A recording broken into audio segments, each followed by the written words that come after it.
Blood और dark Ultima के अलावा वांग टेंग ने एक और अजीब अल्टीमा प्राप्त किया था, अस्थि चरमोत्कर्ष। यह आध्यात्मिक अस्थि जाति से प्राप्त शक्ति थी। वह पहले भी उनमें से एक से धरती पर मिल चुका था, शैतान भगवान वुगू। उसे उम्मीद नहीं थी कि वह उस जाति के सदस्यों को फिर से यहां देखेगा। इसके अलावा ये सिर्फ उनमें से एक नहीं था, उनके पास एक मध्यम स्तरीय शैतान सम्राट भी था। विशेषज्ञ मध्यम स्तरीय शैतान सम्राटों के समूह के बीच विशिष्ट रूप से खड़ा था। वहां सिर्फ एक कंकाल था जिसकी आंखों में नीली भूतियां लपटे थी। आध्यात्मिक अस्थि जाति बहुत अलग थी, यहां तक कि अंधेरे प्रेतों के बीच भी। बुजुर्ग का काला कंकाल शैतान भगवान वुगू के कंकाल से कहीं अधिक लंबा था। ये खुरदुरा और बेहद मजबूत दिख रहा था। वह व्यक्ति आसानी से एक हड्डी निकाल सकता था और उससे दूसरों को कुचल सकता था। ये बहुत दर्दनाक रहा होगा। वांग टेंग की नजर अजीब थी। उसे बोन अल्टिमा का ज्ञान हुआ और उसकी हड्डियां बहते पानी की तरह हिलने लगी। उसने पहले शैतान भगवान वुगू से ब्लैक बोन प्रतिभा प्राप्त की थी, जिससे उसकी हड्डियों में कुछ बदलाव हुए। वह अपनी इच्छानुसार उनका आकार बदल सकता था और वे और भी मजबूत हो गईं। इससे वांग टेंग की शारीरिक विशेषताओं में काफी सुधार हुआ। हड्डियां शरीर का मूलभूत हिस्सा थी। एक बार जब उसने अपने प्राचीन देवता के शरीर की साधना शुरू की तो इससे न केवल उसका पूरा शरीर मजबूत हुआ, बल्कि उसकी हड्डियां भी मजबूत हुई। हालांकि हमला करने के लिए उसकी हड्डियों का उपयोग करना उसकी अन्य तकनीकों से कमतर होगा। यही कारण था कि उन्होंने इसका उपयोग नहीं किया था। पब फ्यूचर द्वारा विज्ञापन। अब उसकी समझ और आगे बढ़ने के साथ ही महारत का स्तर और भी ऊंचा हो गया। अल्टिमा के आशीर्वाद से अब हड्डियों से हमला करना और भी ज्यादा शक्तिशाली हो जाएगा। बोन अल्टिमा 130300 तीसरा स्तर। उनका एकमात्र अफसोस ये था कि बाकी की तुलना में आध्यात्मिक अस्थि जाति के सदस्य उतने अधिक नहीं थे, क्योंकि उनसे प्राप्त विशेषताएं तुलनात्मक रूप से कम थीं, और वह केवल अपने अस्थि अल्टिमा को तीसरे स्तर तक ही आगे बढ़ा सके। तीसरे स्तर का अल्टिमा बहुत छोटा है। वांग टेंग ने असहाय महसूस करते हुए अपना सिर हिलाया। यदि आध्यात्मिक अस्थि के लोगों को कभी पता चल गया कि वह क्या सोच रहा था, तो वे उसके साथ युद्ध करने के लिए अपनी जान की बाजी लगा देंगे। क्या कोई उसकी बात पर विश्वास करेगा?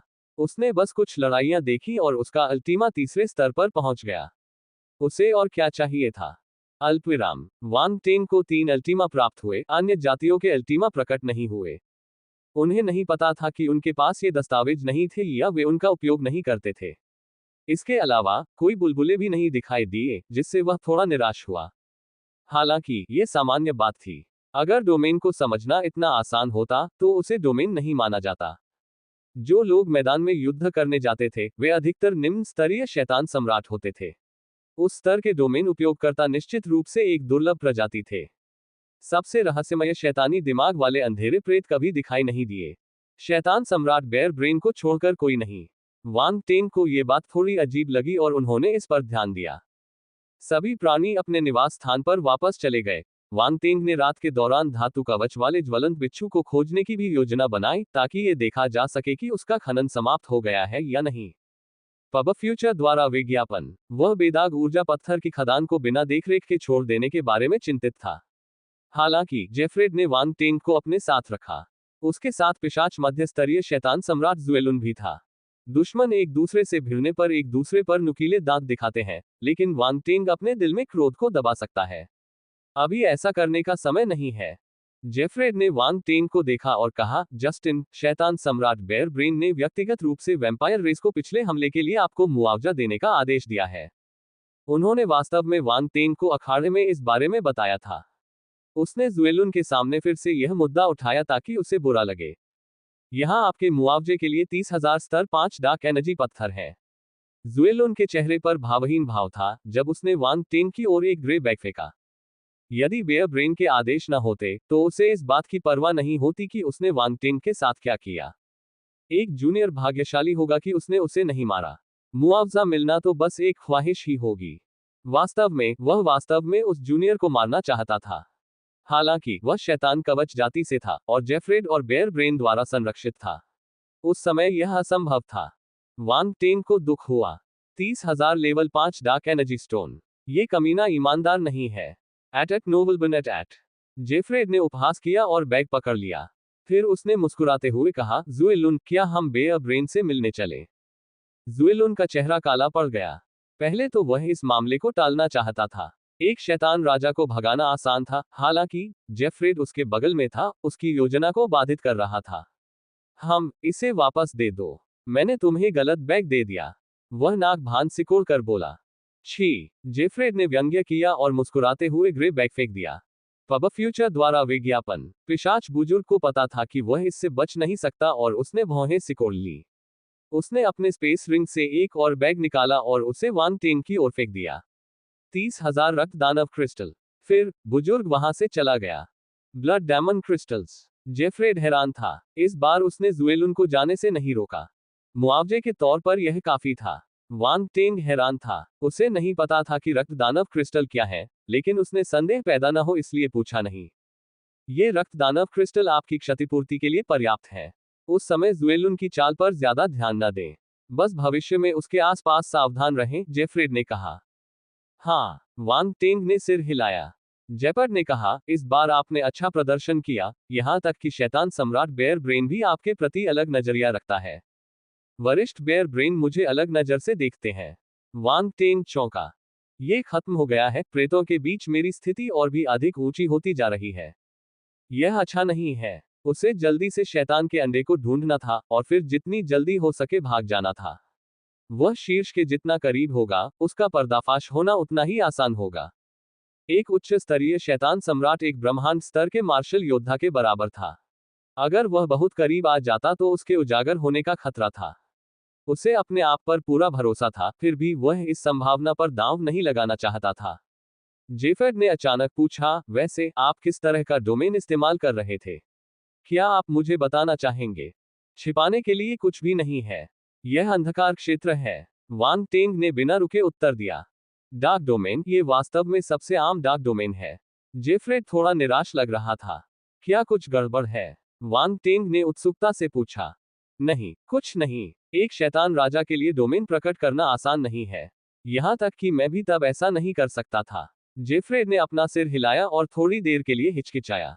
ये सिर्फ इतना है कि यूफेलिया ने जिस ब्लड बीस्ट डोमेन में महारत हासिल की है, वह शक्तिशाली ब्लड सी डोमेन में विकसित हो सकता है। आप उन्होंने अपनी बात आगे नहीं बढ़ाई, मानो उन्हें उस युवा की भावनाओं को ठेस पहुंचने का डर हो। ब्लड बीस्ट डोमेन वास्तव में ब्लड सी डोमेन में विकसित हो सकता है। वांग टेंग की आंखें चमक उठी। उसने कुछ नया खोजा। यह अद्भुत है। निराश मत हो। क्या अद्भुत? जेफ्रेड ने वांग टेंग को देखा, आश्चर्यचकित हो गया। बहुत बढ़िया बात है। जेपर्ड दंग रह गया। उसे वांग टेंग की प्रतिक्रिया समझ में नहीं आई। यूफेलिया की शक्ति में जबरदस्त वृद्धि होगी जब वह रक्त सागर क्षेत्र पर पूरी तरह से कब्जा कर लेगी। तब तक उसे हराना आसान नहीं होगा। और फिर भी, जस्टिन ने कहा कि यह बहुत बढ़िया था। क्या उसके दिमाग में कुछ गड़बड़ है? इसमें इतनी बड़ी बात क्या है? जेपर्ड ने उत्सुकता से पूछा। खांसी। वांग टेंग ने खुद को संभालने के लिए अजीब तरह से खांसी। वह करीब था। उसने जल्दी से एक विक्षिप्त भाव बनाया और अपनी मुट्ठियां भींच ली, एक धमकी भरी मुस्कान दिखाते हुए। मेरे प्रतिद्वंद्वी जितने मजबूत होंगे, मैं उतना ही उत्साहित हो जाऊंगा। क्या ये बढ़िया नहीं है? उद्धरण चिन्ह डॉट डॉट डॉट। मैं समझ गया। जेपर्ड उलझन में था, वह हंसने और रोने के बीच उलझा हुआ था। और मुझे चिंता थी कि वह इस वजह से उदास महसूस करेगा। अंत में, युवा ने इसकी परवाह नहीं की और भविष्य की चुनौती के लिए भी उत्साहित था। जेफ्रेड को कभी पता नहीं चलेगा कि वांग टेंग ने यूफेलिया के रक्त सागर क्षेत्र पर नजर रखी थी। रक्त सागर डोमेन सचमुच अद्भुत लगता है। मुझे ये गुण अवश्य प्राप्त करना चाहिए। मुझे कोई नहीं रोक सकता। सर, चिंता मत कीजिए। मैंने उसे एक बार हराया था, मैं उसे दोबारा भी हरा सकता हूं, वांग टेंग ने अपनी आंखों में तेज चमक के साथ वादा किया। अरे, यह अच्छी बात है कि तुम आश्वस्त हो, जेफ्रेड ने थोड़ी देर की चुप्पी के बाद सिर हिलाते हुए कहा। बुजुर्ग को यह नहीं पता था कि उस युवा को इतना आत्मविश्वास कहां से मिला। हालांकि वह उस व्यक्ति को मना नहीं करेगा, आत्मविश्वास न होने से आत्मविश्वास होना बेहतर है। क्या होगा अगर वह सफल हो गया? आपकी चिंता के लिए धन्यवाद, वांग टेंग ने आभार प्रकट करते हुए कहा। अच्छा, जेफर्ड वांग टेंग के रवैये से संतुष्ट था। उसने सिर हिलाया और कहा, तुम्हारी योग्यता जस्ट के बराबर है। अब से तुम उसके सहायक होगे, मेरे एलीट गार्ड्स की देखरेख में उसकी सहायता करोगे। एक बार जब हमारी आक्रमण योजना समाप्त हो जाती है तो मैं तुम्हें उच्च दर्जा देने पर विचार करूंगा यदि तुम पर्याप्त योग्यता अर्जित करते हो। इससे कोई फर्क नहीं पड़ता कि आप निम्न स्तरीय डाकलैंड से आते हैं। आप इस स्थिति से मुक्त हो जाएंगे और भविष्य में उच्च पद पर पहुंच जाएंगे। Ads by pub Future. जस्ट्स का सहायक, क्या वह एलीट गार्ड्स का दूसरा कमांडर नहीं है? क्या मुझे पुनः पदोन्नति दी गई है? हमारा हीरो हैरान रह गया। उसे बोलने में दिक्कत हो रही थी, प्रतिक्रिया देने में उसे काफी समय लग रहा था। वह बुजुर्ग को धन्यवाद देने के अलावा और क्या कह सकता था? आप सभी के सहयोग के लिए धन्यवाद। जेपर्ड ने आगे कहा, यदि भविष्य में आपको अपनी खेती के संबंध में कोई प्रश्न हो तो आप मुझसे मिल सकते हैं। हो सकता है कि मैं आपको अपने क्षेत्र के विकास के संबंध में कुछ मार्गदर्शन दे सकूं। वांग टेंग इस घटनाक्रम से फिर हैरान रह गए। वह बुजुर्ग उसके साथ बहुत अच्छा व्यवहार कर रहा था। उन्हें पदोन्नति मिल गई थी और वे व्यक्तिगत रूप से उन्हें साधना संबंधी मार्गदर्शन देने के लिए भी तैयार थे।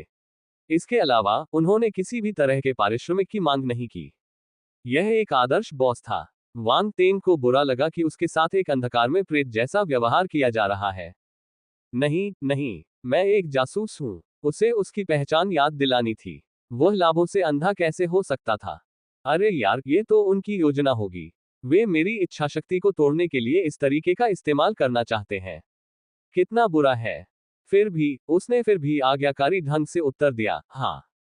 एक मध्यम स्तर के शैतान सम्राट से व्यक्तिगत मार्गदर्शन को अस्वीकार करना एक भयानक बर्बादी होगी। जेफ्रेड वहीं रुका और अलविदा कहा। वांग टेंग भावुक हो गया। उसने काले आसमान की ओर देखा और आह भरी। Ads by pub future. मैं अभी भी अंधकार की दुनिया में ऊपर क्यों चढ़ रहा हूं? ये निराश करने वाला है। उसने ऐसे परिणाम की योजना नहीं बनाई थी। वह तो बस गुप्त काम कर रहा था। चीजें गलत दिशा में जा रही थी। हमारे नायक ने कुछ देर बाद अपना सिर हिलाया, फिर मामले को शांत किया। वह मुड़ा और अंधेरे में डूब गया। इसके बाद वह बेदाग ऊर्जा पत्थर की खदान पर पहुंचा। एक बार जब उसे यकीन हो गया कि कोई उसके आसपास छुपकर नहीं बैठा है या उसका पीछा नहीं कर रहा है, तो वह सरनी में चला गया। इस समय दीवारें बिल्कुल अलग दिख रही थी। हर जगह छेद थे और उसका भरोसेमंद धातु कवच जलता हुआ बिच्छू कहीं नजर नहीं आ रहा था।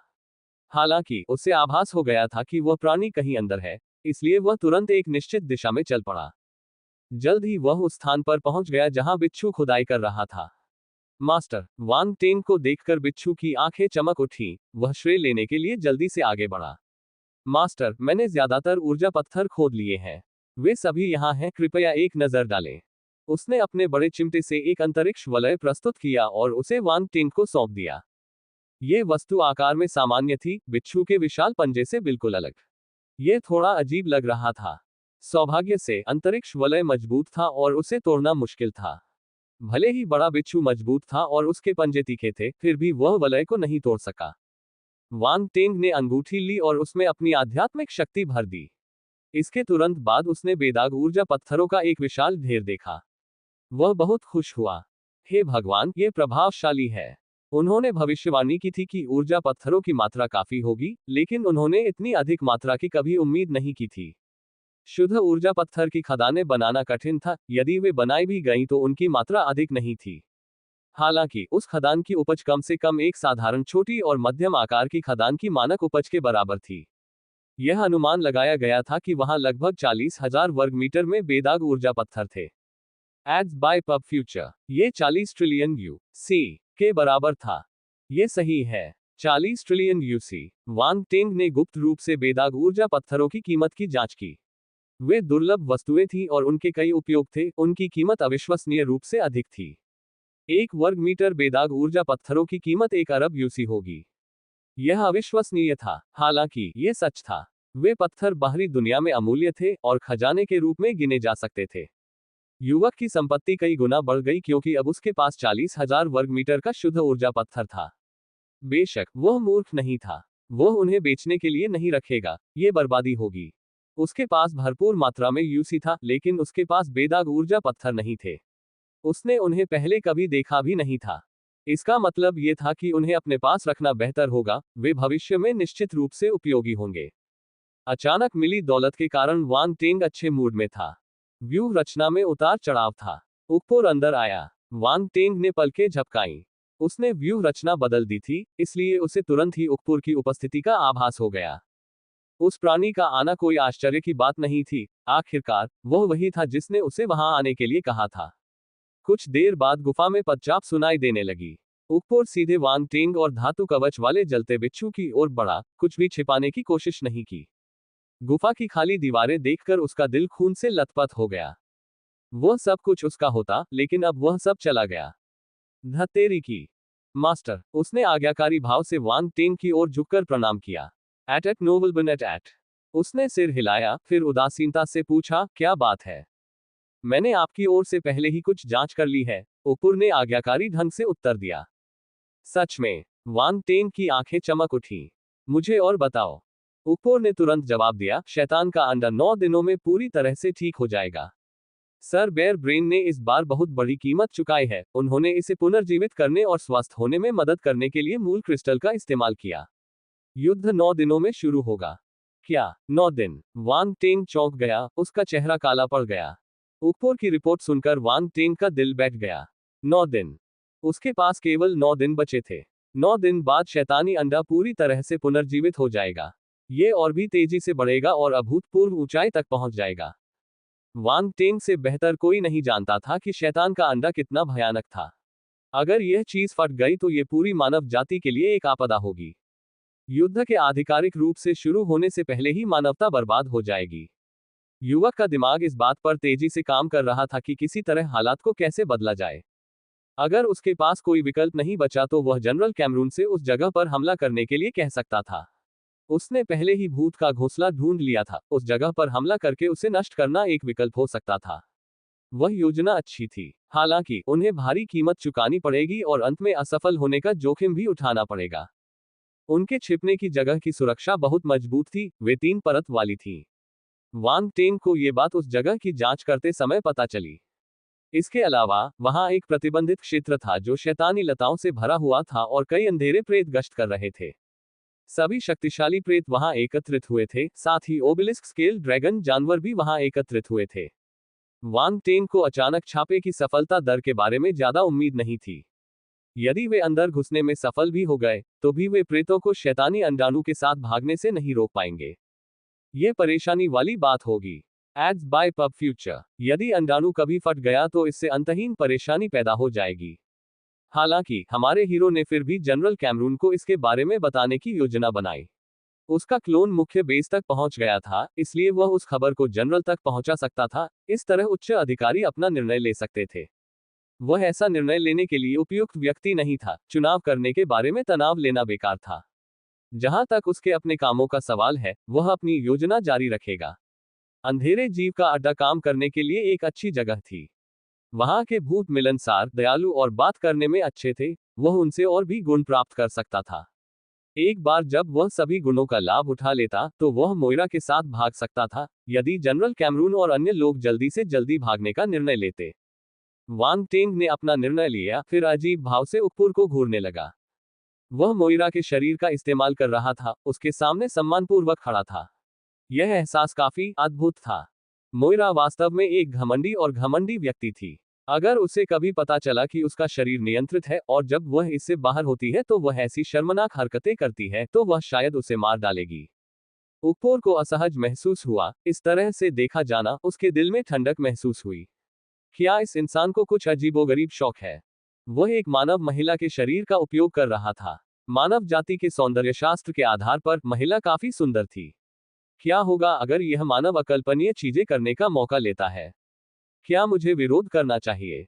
यह एक गंभीर प्रश्न था। वांग टेंग को नहीं पता था कि उकपुर क्या सोच रहा था। उसने सूखी खांसी की और पूछा, खांसी? मूल क्रिस्टल? क्या वे अंधेरे के मूल क्रिस्टल है? हाँ, उकपुर ने सिर हिलाया। उसे यह जानकर आश्चर्य हुआ कि वांग टेंग को उनके अस्तित्व के बारे में पता था, क्योंकि ब्रह्मांड स्तर से नीचे के मार्शल योद्धाओं के बीच यह आम ज्ञान नहीं था।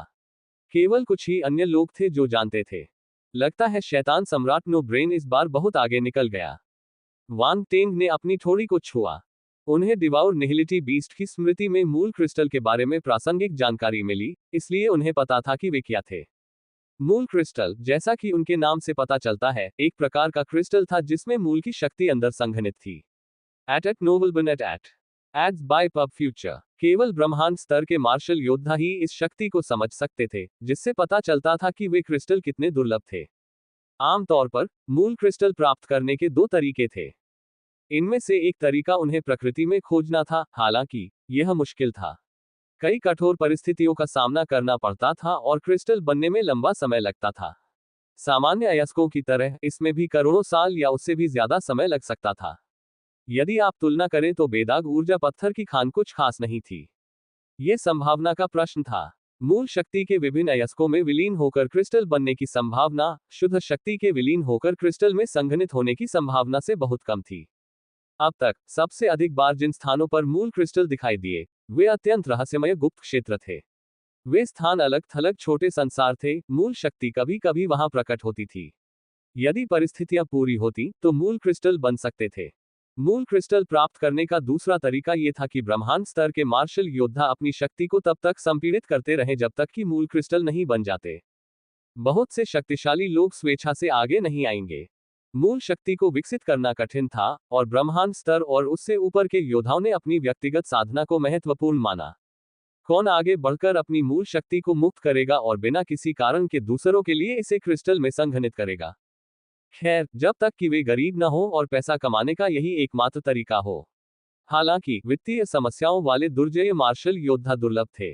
दूसरा कारण ये हो सकता है कि वे उन क्रिस्टलों को अपने वंशजों के लिए छोड़ना चाहते थे, क्योंकि उन्हें महसूस हुआ कि उनका एक पैर ताबूत के अंदर है।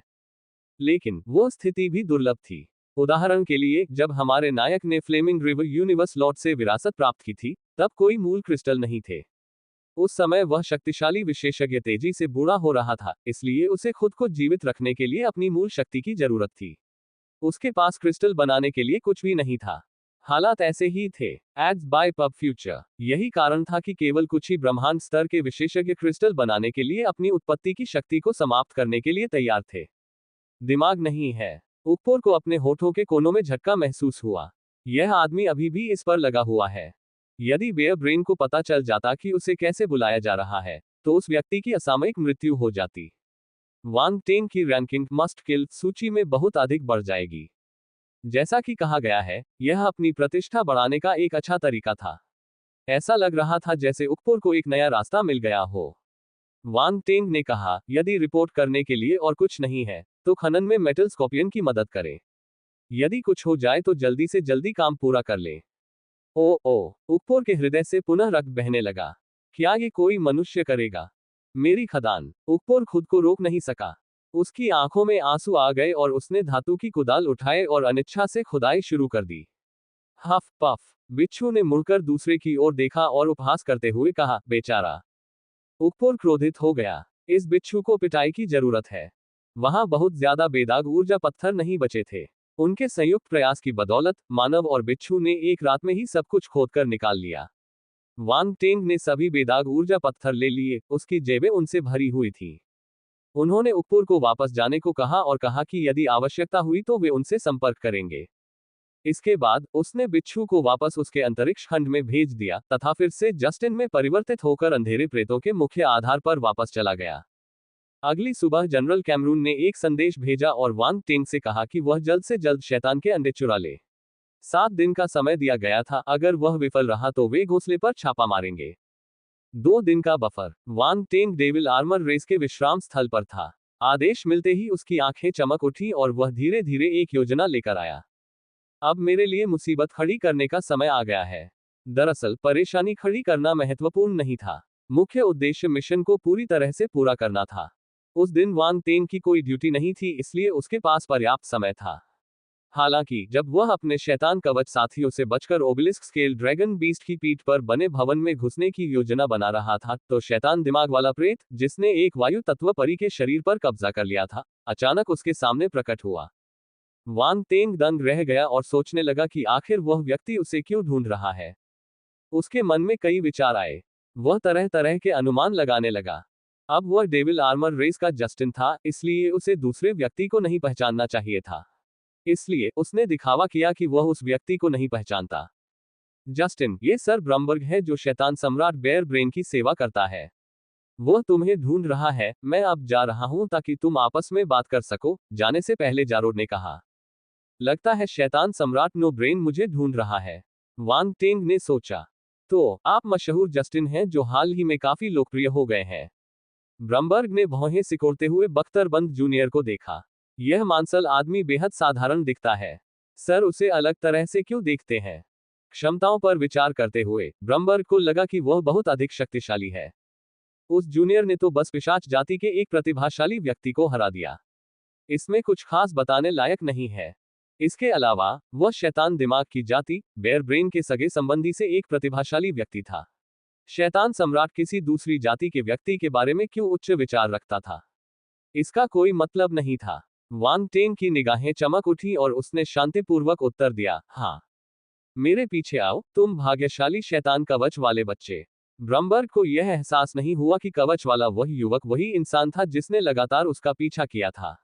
जब वह मुड़ा और आगे बढ़ा तो उसकी आंखों में ईर्ष्या की एक झलक दिखाई दी। वांग टेंग ने पलकें झपकाईं। उसकी आंखों में खुशी की झलक दिखाई दी। दूसरे ने जो कहा उसके आधार पर यह अनुमान लगाना कठिन नहीं था कि उसे शैतान सम्राट नो ब्रेन से मिलने ले जाया जा रहा था। क्या मैं इतना भाग्यशाली हूं? उसे जो चाहिए था वह तुरंत मिल गया। लक्ष्य नो ब्रेन के आवास में घुसना था, लेकिन अब उसे ऐसा करने की जरूरत नहीं थी। नो ब्रेन ने उसे वहां ले जाने के लिए किसी को भेज दिया। उसे पकड़े जाने की चिंता नहीं थी और वह बिना किसी रोक टोक के अंदर जा सकता था।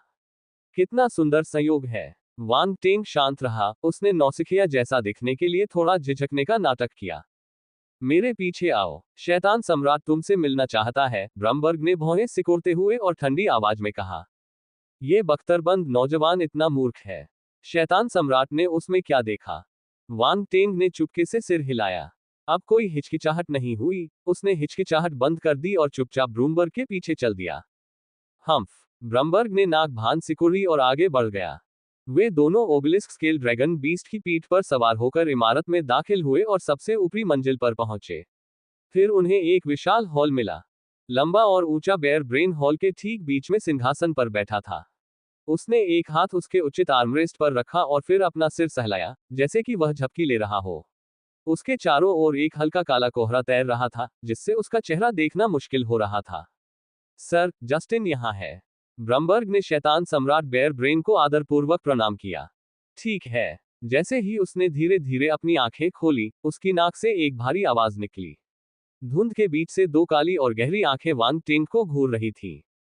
Ads by pub Future. Wang Teng का दिल जोरों से धड़क रहा था।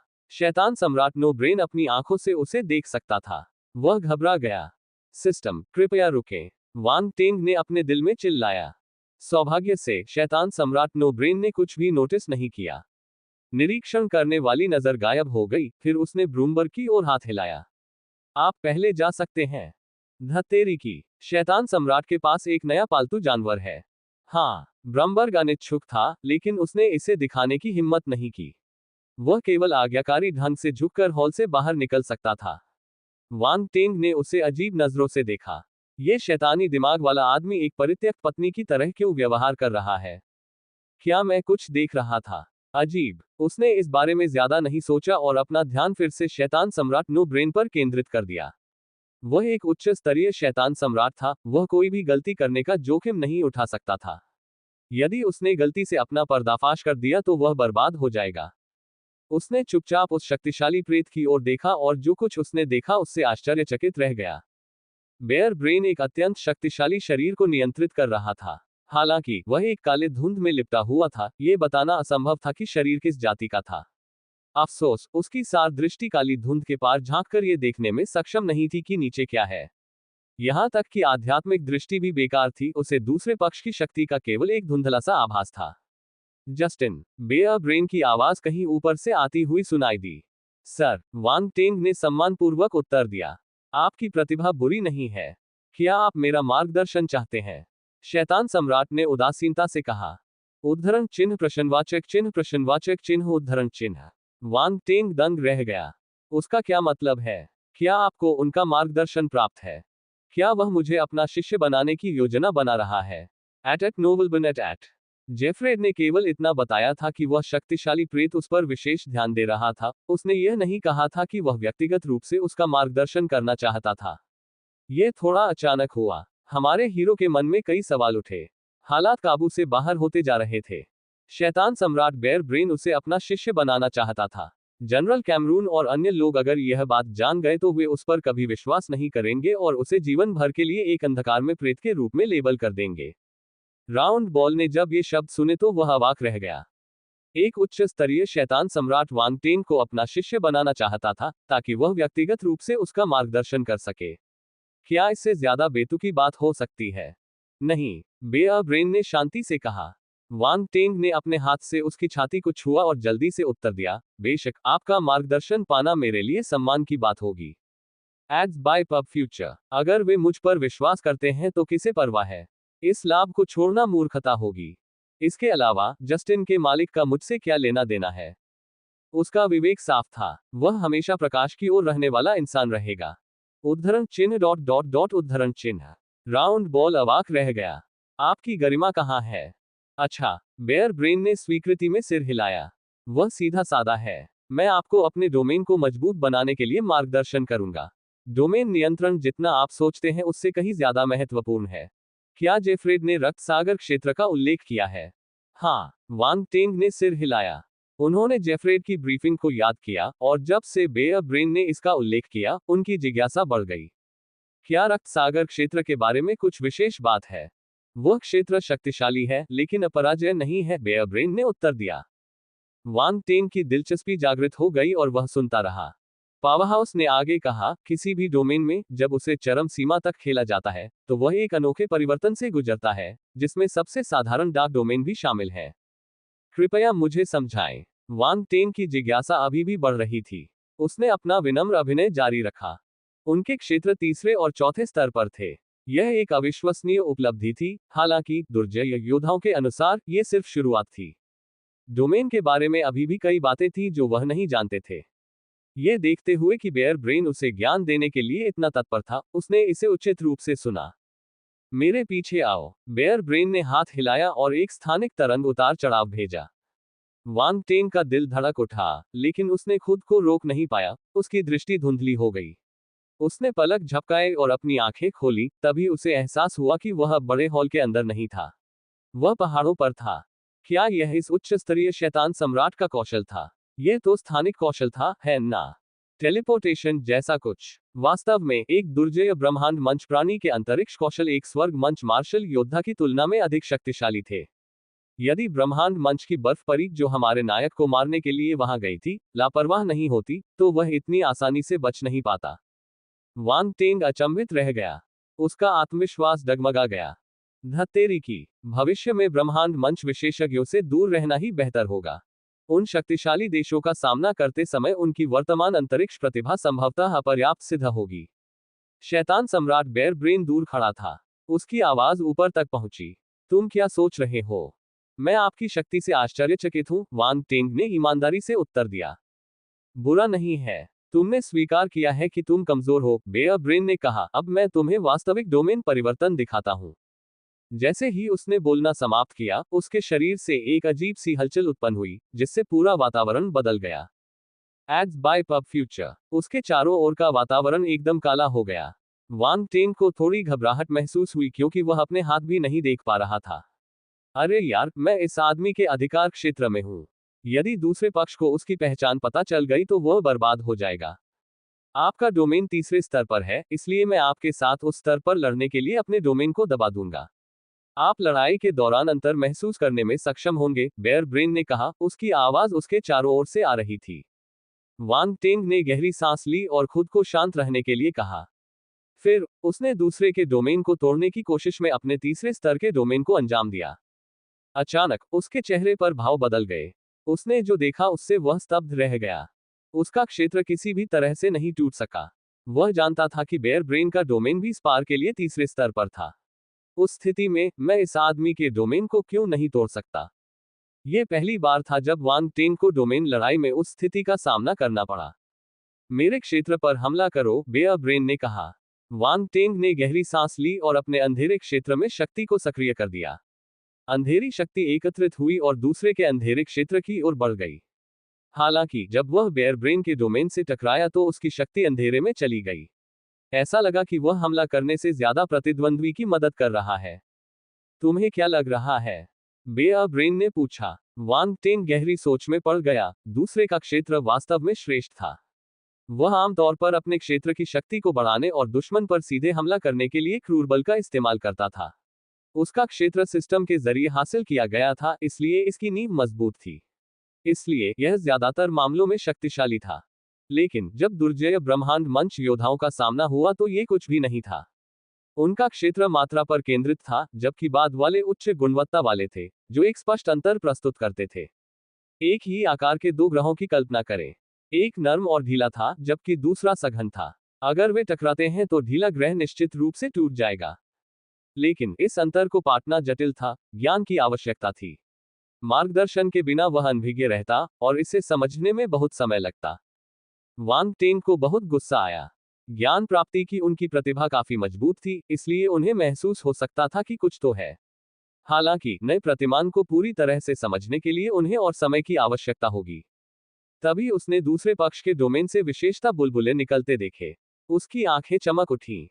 वहां बुलबुले हैं। इकट्ठा करना। डार्क डोमेन तारांकन 80। डार्क डोमेन तारांकन 50। अल्पविराम। वांग टेन के मन में ज्ञान की धारा प्रवाहित हुई। उसने उसे आत्मसात कर लिया। ये भी एक डार्क डोमेन विशेषता थी, लेकिन बेयर ब्रेन द्वारा गिराए गए बुलबुले अधिक गहन थे। तुरंत ही वांग टेन को पूरी तस्वीर समझ में आ गई। उसके अंधेरे क्षेत्र की समझ में एक कदम और बढ़ गया। तो ये बात है। वांग टेन की आंखें चमक उठी। उसे आखिरकार समझ में आ गया कि क्यों बेयर ब्रेन का अंधेरा क्षेत्र उससे ज्यादा मजबूत था। उसने शैतान सम्राट को कोई जवाब नहीं दिया। इसके बजाय उसने नए ज्ञान का इस्तेमाल किया और अपने क्षेत्र को संशोधित किया। हाँ, शैतान सम्राट बेयर ब्रेन को थोड़ी निराशा हुई जब छोटे लड़के ने कोई जवाब नहीं दिया। उसे लगा कि उसकी बुद्धि उतनी नहीं है जितनी उसने सोची थी। लेकिन वह छोटे लड़के के क्षेत्र में आए बदलाव से दंग रह गया। हमारे नायक ने दूसरे के आश्चर्य को नजरअंदाज कर दिया और परिवर्तन करते रहे। उनका क्षेत्र धीरे धीरे विशेषज्ञ के स्तर के करीब पहुंच गया। फिर भी कुछ समय बीतने के बाद उसे रुकना पड़ा। गुण बुलबुले की एक सीमित बूंद थी, जिसने उसके ज्ञान को सीमित कर दिया। वे पर्याप्त नहीं थे। बेयर ब्रेन की आवाज फिर सुनाई दी। तुम समझ गए। वांग टेन को आश्चर्य हुआ कि क्या उसका दिमाग उसके साथ चाले चल रहा है, लेकिन विशेषज्ञ पहले की तरह शांत नहीं लग रहा था। शैतान सम्राट बेयर ब्रेन की आवाज बोलते समय डगमगा रही थी। यह सिर्फ एक क्षणिक क्षण था, लेकिन इसे वांग टेन ने स्पष्ट रूप से पकड़ लिया था। उसका भाव थोड़ा अजीब हो गया। इस सम्राट नो ब्रेन ने जरूर कुछ गलत समझ लिया है। यहां तक कि उच्च स्तरीय शैतान सम्राट भी उसकी गति देखकर हैरान रह गया। मैं थोड़ा बहुत समझ गया हूं। वांग टेंग ने विनम्र बनने का निर्णय लिया। नंगे मस्तिष्क। यह तो सामान्य बात लग रही थी। हालांकि यह बहुत ज्यादा नहीं था, लेकिन थोड़ा सा भी नहीं था। ये जस्टिन थोड़ा दिखावटी है। बेयर ब्रेन के अंधेरे क्षेत्र में थोड़ी विकृति थी। फिर वह प्रकट हुआ और चला गया। ये समझ के एक छोटे स्तर के लिए मुश्किल से पर्याप्त है। जब मुझे पहली बार ज्ञान प्राप्त हुआ था तो मैं आपके स्तर के लगभग 30% पर था। वांग टेंग। ये नो ब्रेन शेख ही बघार रहा है। वांग टेंग ने अध्ययनशील नजर से बेयर ब्रेन को देखा और विनम्रता से कहा, आप सही कह रहे हैं, सर। मैं कड़ी मेहनत करूंगा और 1 घंटे में आपके ज्ञान के स्तर तक पहुंचने का लक्ष्य रखूंगा। कृपया मेरा मार्गदर्शन करते रहें। 1 घंटा बाद वाले के चेहरे की मांसपेशियां फड़क उठी। ये राक्षस कहां से आया? पहले भी वह लड़के की प्रतिभा को बहुत महत्व देता था, फिर भी ऐसा लगता था कि उसने उसे कमाका था। बुजुर्ग को अंतिम टिप्पणी पर अभी भी थोड़ा संदेह था। 1 घंटे के भीतर तीसरे स्तर पर पहुंचना। क्या यह आदमी सचमुच ऐसा कर सकता है? तो फिर देखते हैं कि आप कितनी दूर तक जा सकते हैं, बेयर ब्रेन ने कहा। चाहे वह कितना भी सदमे में क्यों ना हो, उसे सतह पर शांत रहना था और उसे नीची निगाह से नहीं देखा जाना था। हाँ, मैं आपको निराश नहीं करूंगा सर, वांग टेंग ने गंभीरता से उत्तर दिया। एक उच्च कोटि का शैतान सम्राट उसे व्यक्तिगत रूप से शिक्षा दे रहा था। उसे ऐसा अच्छा अवसर और कहां मिल सकता था। उसे खूब मेहनत से पढ़ाई करनी थी। वह सब कुछ सीखकर भाग जाएगा। शैतान सम्राट बेयर ब्रेन को नहीं पता था कि वांग टेंग के दिमाग में क्या चल रहा था। उसे युवा की सीखने की उत्सुकता देखकर संतुष्टि महसूस हुई, इसलिए उसने उस जूनियर को साधना के संकेत देना जारी रखा। 1 घंटे बाद, आपकी प्रगति क्या है? बेयर ब्रेन ने पूछा। वांग टेंग ने अपने गुण बोर्ड को देखा और कहा, मेरे डोमेन की शक्ति लगभग 40% तक बढ़ गई है। डार्क डोमेन 1450 3000 तीसरा स्तर। Ads by pub future. हालांकि यह अभी भी उसी स्तर पर है, लेकिन यह पहले से कहीं अधिक मजबूत है। यह एक गुणात्मक परिवर्तन था। इसका मुख्य कारण यह था कि बेयर ब्रेन ने अपने डोमेन को तीसरे स्तर तक दबा दिया था और विशेषताओं में कम गिरावट आई थी। अन्यथा उसकी ज्ञान प्राप्ति की गति बहुत तेज होती। बेयर ब्रेन को समझ में नहीं आ रहा था कि क्या कहे। उन्हें उम्मीद नहीं थी कि वांग टेंग वाकई ऐसा कर सकते हैं। 1 घंटे में डोमेन पावर को 40% तक बढ़ाना, क्या ये कोई भी कर सकता था? यदि चीजें इसी तरह चलती रहीं तो एक दिन के बाद उनके पास सिखाने के लिए कुछ नहीं बचेगा। इससे विशेषज्ञ को कुछ निराशा हुई। एक शैतान राजा वास्तव में उसके जैसे उच्च स्तरीय शैतान सम्राट को झटका दे रहा था। खांसी। बेयर ब्रेन ने अपना गला साफ किया और शांति से कहा, बुरा नहीं है, 1 घंटे में 40%। चलो इसे दिन का काम मान लेते हैं। वापस जाओ और काम करना जारी रखो, अपने लाभ को पचाओ और समेकित करो, लेकिन बहुत जल्दबाजी मत करो। अब तुम मेरे शिष्य हो। ये निशानी ले लो, भविष्य में यदि तुम्हें कोई परेशानी आए तो तुम सीधे मुझसे मिल सकते हो। उसके हाथ में एक काला टोकन आया और उसने उसे वांग टेंग की ओर फेंक दिया। शिष्य। वांग टेंग दंग रह गया और थोड़ा उत्सुक भी। शिष्य। उसने अपने हाथ में टोकन देखा और समझ नहीं पाया कि यह किस चीज से बना है। वह चीज उसके हाथ में ठंडी लग रही थी, बर्फ के टुकड़े की तरह। टोकन के एक और अस्पष्ट भाषा में बेयर ब्रेन शब्द उत्कीर्ण थे। ये दो अजीब प्रतीक पुरातन प्रतीत होते थे। दूसरी तरफ एक जोड़ी खौफनाक आंखें थीं। अगर कोई उन्हें घूरता रहे तो उसकी आत्मा अंदर चली जाएगी। ये आंखें कुछ जानी पहचानी क्यों लग रही है? वांग टेंग ने ये सोचते हुए भौहें सिकोड़ ली। उसे याद नहीं आ रहा था कि उसने इन्हें पहले कहाँ देखा था। उसने अपना सिर उठाया और पाया कि बेयर ब्रेन पहले ही गायब हो चुका था और उसे उस जंगल में अकेला छोड़ गया था। वह चकित था। अरे, वह ऐसे क्यों चला गया? क्या वह मुझे साथ नहीं ले जा सकता था? उसने चारों ओर देखा, लेकिन उसे न तो पता था कि वह कहाँ है और न ही यह कि वापस किस ओर जाए। आक्रोश से भरकर उसने सम्राट नो ब्रेन के पूरे परिवार को श्राप दे दिया। लेकिन फिर ऐसा क्यों लगा कि वह बदला ले रहा था? इसके अलावा जिस तरह से बेयर ब्रेन वहां से निकला था वह थोड़ा दयनीय लग रहा था, मानो वह भाग रहा हो। यह क्या हो रहा है? क्या वह मेरी ज्ञान प्राप्ति की गति से डर गया था? वांग टेंग ने जितना ज्यादा इसके बारे में सोचा उतना ही उसे लगा कि यह संभव है। कुछ क्षण पहले बेयर ब्रेन की सिफारिशें, क्या वह उसे धीमा करने की कोशिश नहीं कर रहा था? क्या उस व्यक्ति को डर था कि वह बहुत तेजी से सीख रहा है और उसके पास सिखाने के लिए कुछ नहीं होगा? वांग टेंग को लगा कि वह कुछ समझ गया है और वह हंसी और आंसुओं के बीच फंस गया। फिर उसने अपना सिर हिलाया, इस पर ज्यादा बात न करने का फैसला किया। वह गंभीर हो गया और उस हॉल को याद किया जहां बेयर ब्रेन था। Ads by pub future. शैतान के अंडे का कोई निशान नहीं था। वांग टेंग ने भौहें सिकोड़ी। क्या उकपुर ने मुझसे झूठ बोला? असंभव। उसके जादू में कोई कमी नहीं थी। उनका संवाद टूटा नहीं था, बल्कि और भी गहरा हो गया था। उकपुर के लिए उससे झूठ बोलना असंभव था। यदि ऐसा है तो केवल दो संभावनाएं हैं। एक तो ये कि शैतान का अंडाणु कहीं और रखा जा रहा था। बेयर ब्रेन का निवास तो बस एक आवरण था। दूसरी संभावना ये थी कि शैतान का अंडाणु वहां था, लेकिन वह उसे ढूंढ नहीं सका। वांग टेंग की आंखें चमक उठी। उसने अगले दिन चुपके से अंदर घुसने का एक और मौका ढूंढने का फैसला किया। यद्यपि अतीत में ये बहुत कठिन था, परंतु अब इसमें अपना रास्ता ढूंढना उतना कठिन नहीं रह गया है। वांग टेंग को उम्मीद नहीं थी कि बेयर ब्रेन व्यक्तिगत रूप से उसका मार्गदर्शन करेगा। इसके अलावा यह महान हॉल के अंदर नहीं था, बल्कि कहीं बाहर था। सीधे शब्दों में कहें तो पावरहाउस ने उन्हें एक अवसर दिया था। बेयर ब्रेन अगले दिन भी उसका मार्गदर्शन करेगा। वह अपने डेवोर निहिलिटी बीस्ट क्लोन को उस जगह घुसपैठ करवा सकता है और खोजे जाने की संभावना कम होगी। उसके पास कोई बहाना होगा। वह संपूर्ण था। वांग टेंग अपनी योजना से आश्चर्यचकित था और मन ही मन अपनी बुद्धिमत्ता की प्रशंसा कर रहा था। इसके बाद वह केवल शैतान कवच जाति के क्षेत्र में वापस जाने का अपना रास्ता ही खोज सका। जंगल में लगभग खो जाने के बाद, आधा दिन बिताने के बाद वह अंततः वापस आ गया। उसे वास्तव में दर्जनों किलोमीटर दूर एक जगह ले जाया गया था। सम्राट नो ब्रेन वास्तव में संकीर्ण सोच वाला था, उसे इस तरह बाहर छोड़ दिया। वह लगभग अपना रास्ता नहीं खोज पा रहा था। जैसे ही वह वापस लौटा, जेरोड उससे मिलने गया और उत्सुकता से पूछा, जेरोड, सम्राट बेयर ब्रेन ने तुम्हें किस लिए ढूंढा है? वांग टेंग ने उत्तर दिया, उन्होंने आज मुझे अपना शिष्य बना लिया तथा मेरी साधना का मार्गदर्शन करना शुरू कर दिया। क्या बेयर ब्रेन ने तुम्हें शिष्य के रूप में स्वीकार किया है और तुम्हें व्यक्तिगत रूप से शिक्षा दे रहा है? जेरोड ने अपनी आंखें चौड़ी कर ली। उनकी आंखों के अंदर की लाल रोशनी तेजी से चमक उठी, अविश्वास से अभिभूत। वांग टेंग ने कहा, उन्होंने मुझे बस कुछ बेतरतीब चीजें सिखाई, ज्यादा कुछ नहीं। उद्धरण चिन्ह डॉट डॉट डॉट उद्धरण चिन्ह। जारोड। ज्यादा कुछ नहीं, वह शैतान सम्राट बेयर ब्रेन का शिष्य था। वह इस बारे में इतना हल्का और सहज था, मानो उसे इसकी जरा भी परवाह नहीं थी। यदि आपको इसकी परवाह नहीं है तो इसके बजाय मुझे अवसर दीजिए। उफ, कितना दिखावटी। जेरोड ने अपने दिल में उससे बहुत घृणा की, ईर्ष्या और जलन से भर गया।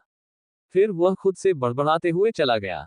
वह दूसरे से अवसर छीनना चाहता था, लेकिन वह ऐसा करने के बारे में केवल सोच ही सकता था। उसकी प्रतिभा को देखते हुए बेयर ब्रेन शायद उसे अनदेखा कर देगा। Ads by pub Future. Wang Teng की अभिव्यक्ति अजीब हो गई। ये शैतान कवच वाला आदमी बेवकूफ जैसा दिखता है। जल्द ही जेफ्रेड भी वहां आ गया। जेफ्रेड ने वांग टेन को एक कोने में खींच लिया और धीरे से पूछा, सम्राट बेयर ब्रेन तुम्हें ढूंढ रहे थे। हाँ, वांग टेंग ने स्वीकार किया। उसे लगा कि वह उलझन में है। ये तो सिर्फ एक उच्च स्तरीय शैतान सम्राट का न्यायोचित मार्गदर्शन था, इसमें कोई हल्ला मचाने वाली बात नहीं थी। किस लिए? जेपर्ड ने उत्सुकता से पूछा। वांग टेंग के पास जारोद से कही गई बात को दोहराने के अलावा कोई विकल्प नहीं था।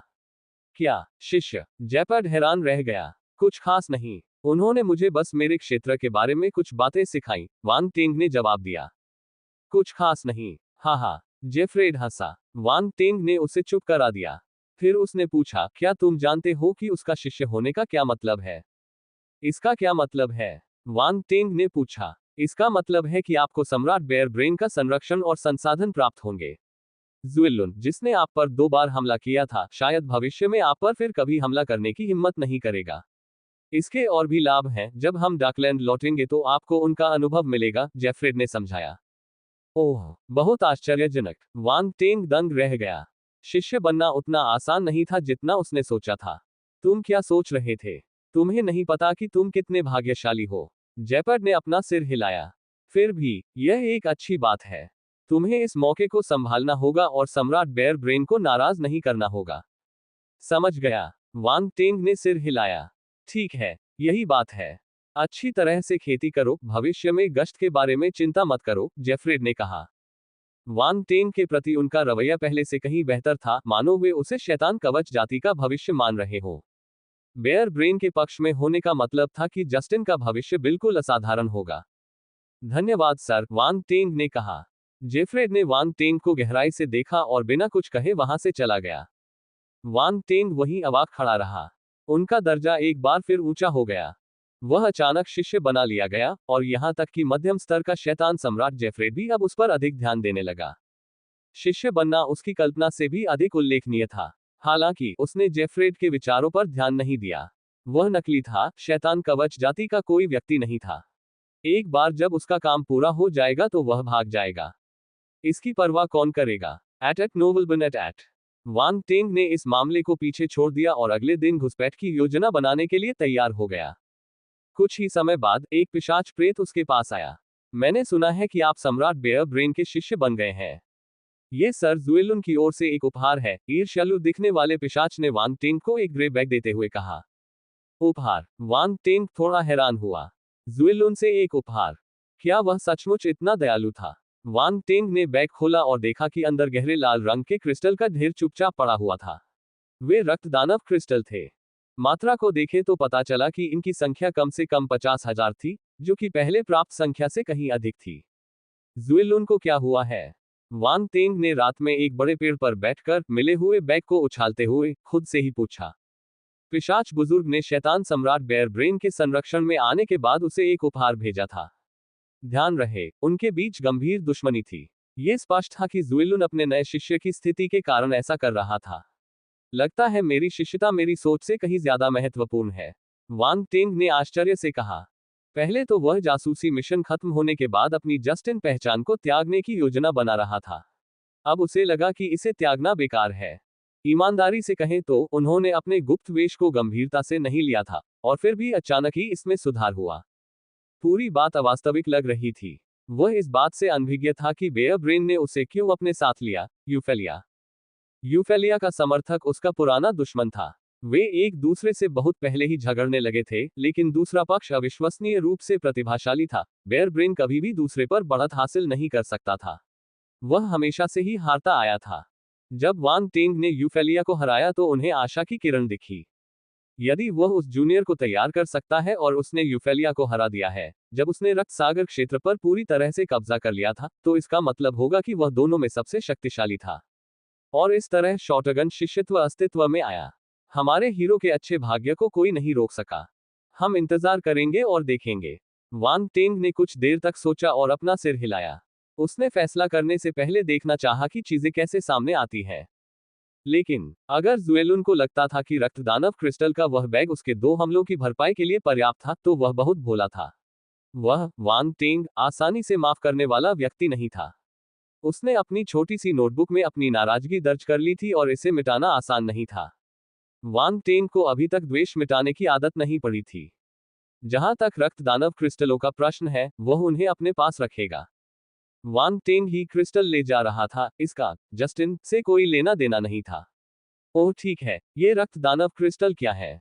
वांग टेंग ने भक्षण शून्यता जानवर की यादों को खंगाला, लेकिन कोई संबंधित जानकारी नहीं मिली। ऐसा लग रहा था कि उसके बंधे हुए जानवर को इसके बारे में पहले से कोई जानकारी नहीं थी। Ads by pub future. इसलिए उन्होंने राउंड बॉल से पूछा कि क्या वह कुछ जानता है। मुझे लगता है कि मैंने इन क्रिस्टल के बारे में पहले भी सुना है। राउंड बॉल कुछ देर के लिए रुका और अपने किनारों को खोजता रहा। फिर उसकी आंखें चमक उठी और उसने कहा, मुझे अब ये याद आ गया है। मैंने एक बार ब्लड डेमन क्रिस्टल से संबंधित एक रिकॉर्ड देखा था। वे वैम्पायर जाति के क्रिस्टल हैं जो रक्त सार को संपीड़ित करके बनाए जाते हैं। ये शारीरिक बनावट को बेहतर बनाने के लिए उपयोगी है। राउंड बॉल के स्पष्टीकरण से उपहार में दिए गए सामान के बारे में कुछ जानकारी मिली। वांग टेंग की आंखें चमकने लगी। यह अच्छी चीज है। ये शारीरिक प्रशिक्षण के लिए एक महान तत्व था। उसे कुल मिलाकर 80,000 रक्तदानव क्रिस्टल मिले। वह अपने प्राचीन भगवान के शरीर को काफी हद तक बेहतर बना सकता था। इससे उसे कुछ खाली विशेषताओं को बचाने में मदद मिलेगी। ध्यान रहे, वह गरीब था। ऐसा लग रहा था कि जुएलुन ने एक बहुत बढ़िया उपहार दिया है। वांग टेंग ने मन ही मन हंसी। उसने क्रिस्टल को अपने अंतरिक्ष उपकरण में कुछ समय के लिए संग्रहित किया था। वह भविष्य में उन्हें खेती के लिए बाहर निकालेगा। ये खेती के लिए उपयुक्त समय नहीं था। रात शांत थी। एक नया दिन आया। वांग टेंग फिर से बेयर ब्रेन के महान हॉल में गया। शैतान सम्राट अभी भी अपने सिंहासन पर बैठा था। उसकी स्थिति में कोई बदलाव नहीं आया था। वह बिल्कुल पिछले दिन जैसी ही थी। उन्होंने कुछ नहीं कहा और अपने नए शिष्य को तुरंत ही बड़े हॉल से बाहर ले गए। वे फिर से दसियों किलोमीटर दूर पहाड़ों की ओर चल दिए। वांग टेंग अब तैयार था। उसने तुरंत साधना शुरू नहीं की, इसके बजाय उसने सम्राट बेयर ब्रेन पर कई सवाल फेंके। उसने पिछली रात उन सवालों के बारे में सोचने में काफी समय और प्रयास लगाया था। शब्दों के माध्यम से समय बर्बाद करना। शैतान सम्राट बेयर ब्रेन को लगा कि न केवल वह बच्चा प्रतिभाशाली है, बल्कि सीखने के लिए भी उत्सुक है। उसे लगा कि उसे एक अच्छा पौधा मिल गया है, इसलिए उसने उसके सभी सवालों के जवाब दिए।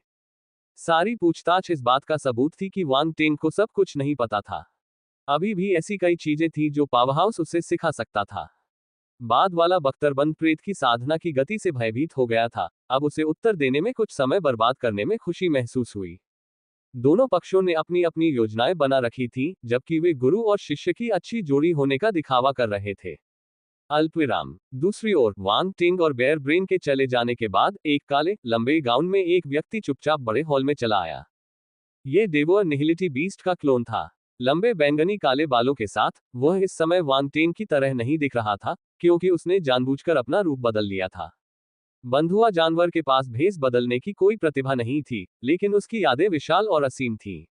इस प्रकार उसके शस्त्रागार में कुछ उपयोगी कौशल थे जो उसे अपना रूप बदलने में मदद कर सकते थे। Ads by pub future. साथ ही वह शून्यता और वास्तविकता के बीच की जगह से गुजरने के लिए एक छिपने के कौशल का प्रदर्शन कर रहा था। यह उसकी प्रतिभा थी, उसे खोजना मुश्किल होगा।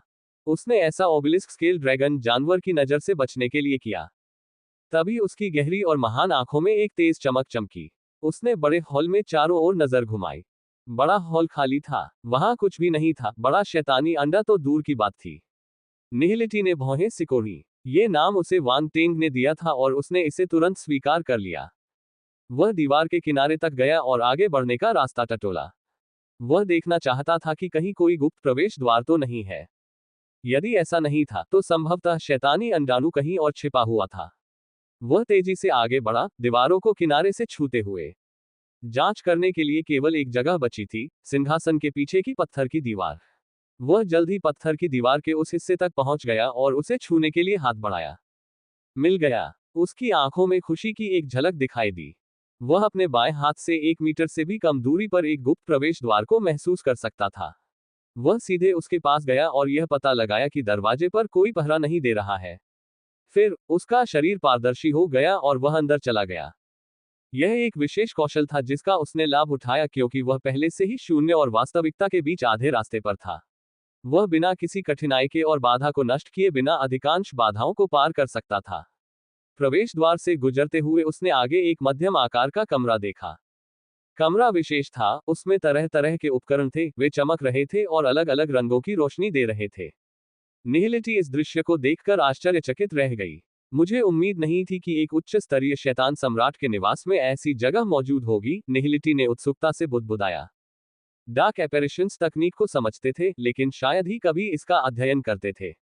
केवल कुछ विशेष जातियां ही तकनीक में रुचि रखती थी और उसका उपयोग करती थी। अचानक उसे याद आया कि डेविल माइंड रेस भी ऐसी ही एक रेस थी। उसकी याददाश्त में उनके बारे में एक विवरण भी था। मुझे पहले शैतानी अंडाणु ढूंढना चाहिए। निहिलिटी ने अपने चारों ओर नजर घुमाई, फिर एक गोल बेलनाकार उपकरण देखकर रुक गया। बेलनाकार उपकरण में एक काली मांस की गेंद तैर रही थी। उपकरण में बहुत ज्यादा मात्रा में हरा तरल भरा हुआ था, जबकि उपकरण के ऊपर से एक ट्यूब मांस की काली गेंद तक फैली हुई थी। मांस का वह काला गोला दिल की तरह धड़क रहा था।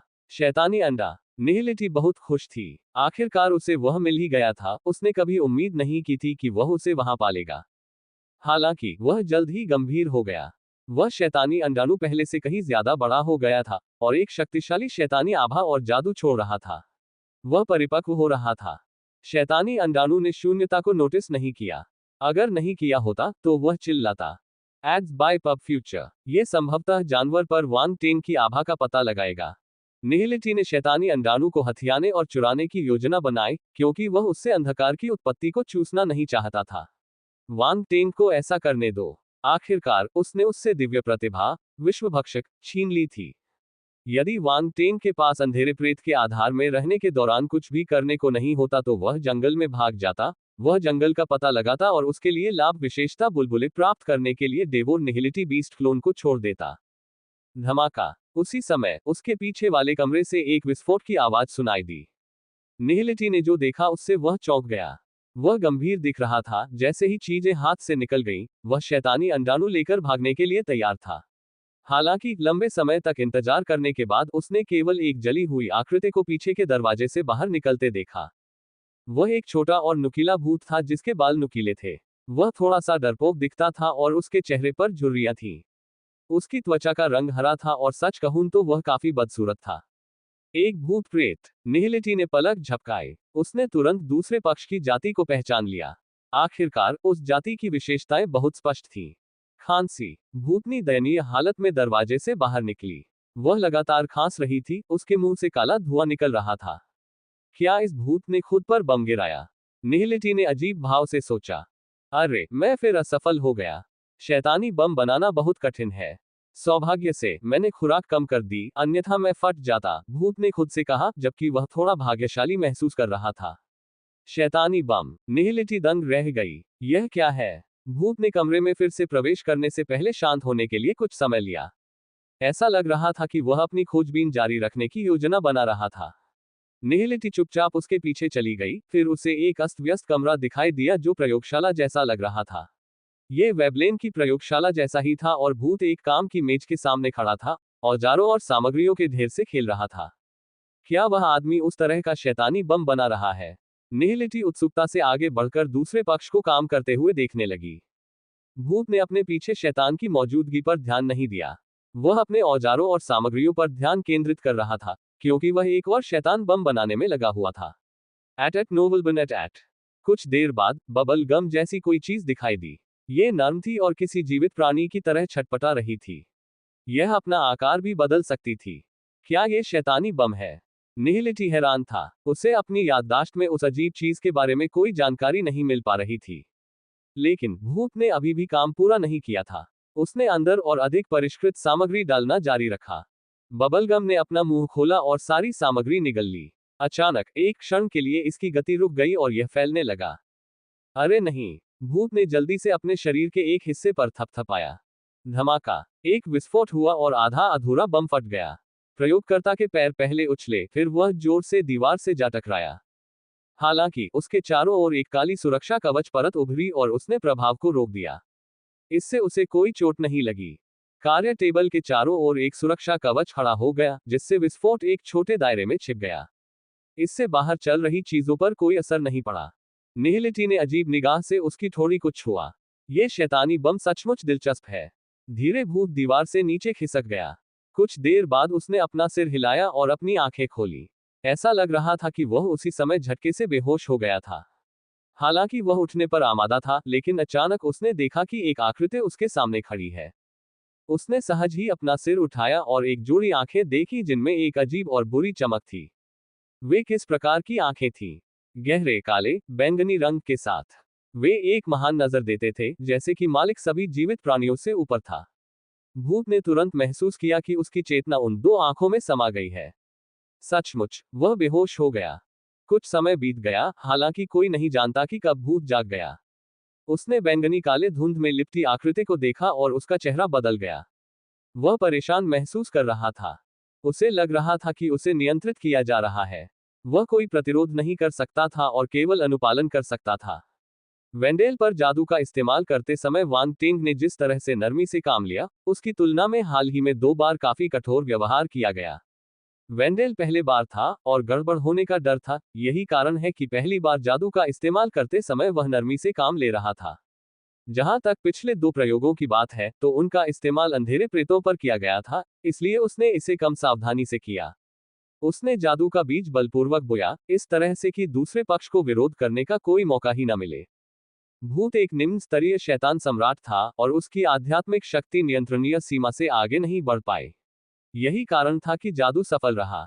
भूत जमीन से रेंगकर ऊपर आया और सम्मानपूर्ण स्वर में बोला, मास्टर, तुम्हारा नाम क्या है? अंधेरे प्रेतों के बीच तुम्हारी क्या स्थिति है? निहिलिटी ने उदासीनता से पूछा। मैं जैकेरी हूं। मैं एक वैज्ञानिक हूं। भूत ने ईमानदारी से उत्तर दिया। वैज्ञानिक? निहिलिटी को समझ नहीं आया कि क्या कहे। ऐसा लगा जैसे वे मजाक कर रहे थे। उसे यह कथन हास्यास्पद लगा। एक भूत, जो जले हुए निशानों से भरा हुआ था, ने अभी अभी गंभीर स्वर में कहा था कि वह एक वैज्ञानिक है। जिस किसी ने भी इस बातचीत को देखा होगा, उसे यही लगेगा कि वह व्यक्ति झूठ बोल रहा है, या उसका उस तथाकथित पहचान से कोई संबंध नहीं है। जैकरी ने निहिलिटी की आवाज में व्यंग्य महसूस किया और क्रोधित हो गया। उसके चेहरे की हरी त्वचा लाल हो गई, जिससे एक अजीब दृश्य बन गया। उसने अपने क्रोध पर नियंत्रण किया और कठोर स्वर में अपनी पहचान दोहराई, जैकेरी एक वैज्ञानिक है। यदि जादू का बीज उसमें नहीं डाला गया होता तो भूत निहिलिटी पर झपट पड़ता। वह अपमानित महसूस कर रहा था। खांसी, ठीक है, आप एक वैज्ञानिक हैं। निहिलिटी ने गंभीरता से सिर हिलाया। उसे आत्मचिंतन की जरूरत थी। किसी किताब का मूल्यांकन उसके कवर से नहीं करना चाहिए। वह एक सच्चा वैज्ञानिक था। देखो, उसे बम बनाना आता है। उस जवाब के बाद जैकरी का चेहरा थोड़ा नरम पड़ गया। वह थोड़ा डरा हुआ था। अपने डरपोक व्यक्तित्व को देखते हुए वह सामान्य परिस्थितियों में निहिलिटी का खंडन नहीं करता। हालांकि वैज्ञानिक का दर्जा ही उसका आधार था। एक बार जब उसके बटन दबा दिए जाते तो वह बिना रोक टोक भड़क उठता। निहिलिटी ने दूसरे पक्ष की चिंताओं की परवाह नहीं की, सीधे मुद्दे पर आ गई। ठीक है, मैं आपसे पूछती हूँ, वह शैतानी बम क्या है जो आप बना रहे थे? वह उस भूत को नियंत्रित कर रहा था क्योंकि उसे उस हथियार में रुचि थी। वह जानता था कि जैकेरी उस आखिरी प्रयास में सफल नहीं हुआ था, इसलिए वह बम का अंतिम संस्करण नहीं देख पाया। फिर भी उसकी आंतरिक भावना उसे बता रही थी कि यह कोई साधारण वस्तु नहीं थी। जैकरी उत्साहित हो गया क्योंकि वह अपने पेशे के बारे में बात कर रहा था। वह ये पूछने की हिम्मत नहीं कर सका कि निहिलिटी कौन है, फिर भी उसने उसे वह सब बता दिया जो वह जानता था। शैतानी बम एक प्रकार का जैविक बम था। निहिलिटी ने बम को छटपटाते हुए देखा, क्योंकि उसमें कुछ महत्वपूर्ण संकेत मौजूद थे। बम का मुख्य पदार्थ समुद्री चर्मकीट नामक प्राणी का खोल था। यह एक विशेष प्राणी था। इसका शरीर पानी के एक आकारहीन ढेर जैसा था। यह समुद्र की तलहटी में घूमता था और इसे पाना दुर्लभ था। उनमें एक विशेष विशेषता भी थी। वे दिमाग खाते थे। उन्होंने वास्तव में अपना ही मस्तिष्क खा लिया और अंततः स्वयं को बुद्धिहीन खोखला खोल में बदल लिया। निहिलिटी उनके अजीब स्वभाव को देखकर दंग रह गई। इस जीव को अपना ही दिमाग क्यों खाना पड़ता है? क्या उसे नहीं पता कि दिमाग न होना एक गंभीर समस्या है?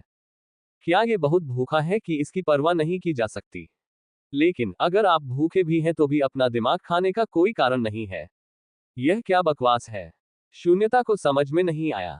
विषय पर वापस आते हैं। समुद्री जीव के केवल खाली खोल में ही महत्वपूर्ण संकेत थे। वह मरा नहीं था। बुद्धिमान प्राणियों की जिज्ञासा हमेशा से ही बहुत अधिक रही है। किसी ने उस विचित्र प्राणी को खोज निकाला और उसका अध्ययन किया।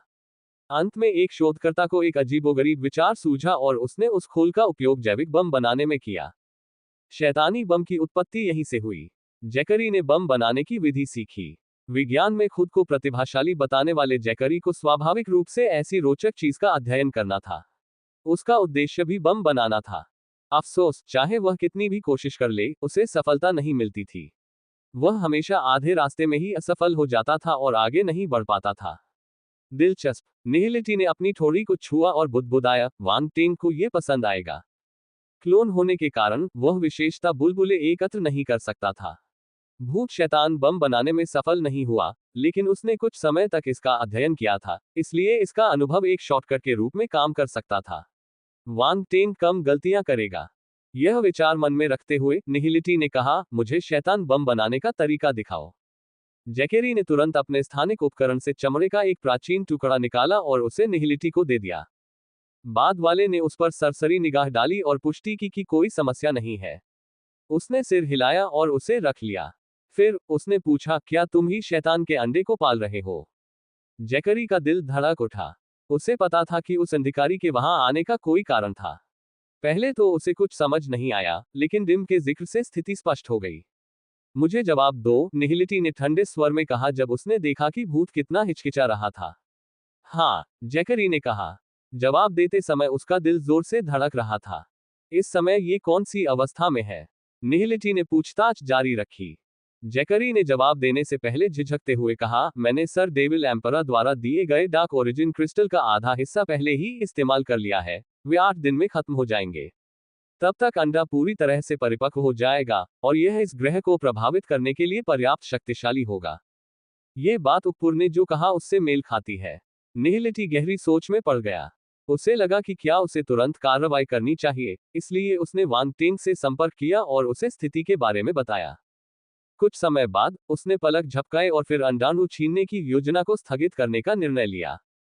ये वांग टेंग का निर्णय था। निहिलिटी ने जैकेरी को कुछ संकेत दिए और फिर बेयर ब्रेन के महान हॉल से बाहर निकल गया। कुछ समय बाद वांग टेंग का बेयर ब्रेन के साथ सत्र भी समाप्त हो गया। एक बार फिर शीर्ष बुजुर्ग ने हमारे नायक को फिर से जंगल में छोड़ दिया और अपने महान हॉल में वापस चला गया। वह सीधे सिंहासन पर आया और अपना माथा रगड़ने लगा। उसकी आंखों में एक अजीब सी चमक थी। इस आदमी की समझ की क्षमताएं भयानक है। दिन का सत्र भी जल्दी ही समाप्त हो गया था। वांग टेंग ने बहुत सारे प्रश्न तैयार किए थे, लेकिन अन्य अंधेरे प्रेतों की तुलना में प्रक्रिया तेज थी। बेयर ब्रेन चकित था, साथ ही थका हुआ भी महसूस कर रहा था। एक अति बुद्धिमान शिष्य का होना बहुत तनावपूर्ण था। शैतान सम्राट बेयर ब्रेन को भी ऐसा ही लगा। उसे लगा कि कुछ और सत्रों के बाद सिखाने के लिए कुछ नहीं बचेगा। गहरे परिवर्तनों के लिए मूल शक्ति की आवश्यकता थी। उसके लिए जस्टिन केवल एक शैतान राजा था जिसने बाद वाले को शक्ति को समझने से अभी भी दूर रखा। इसलिए इस समय इसके बारे में बात करने का कोई मतलब नहीं था। उन्हें इस बात का बिल्कुल भी अंदाजा नहीं था कि वांग टेंग ने पहले ही उत्पत्ति की शक्ति को समझ लिया था।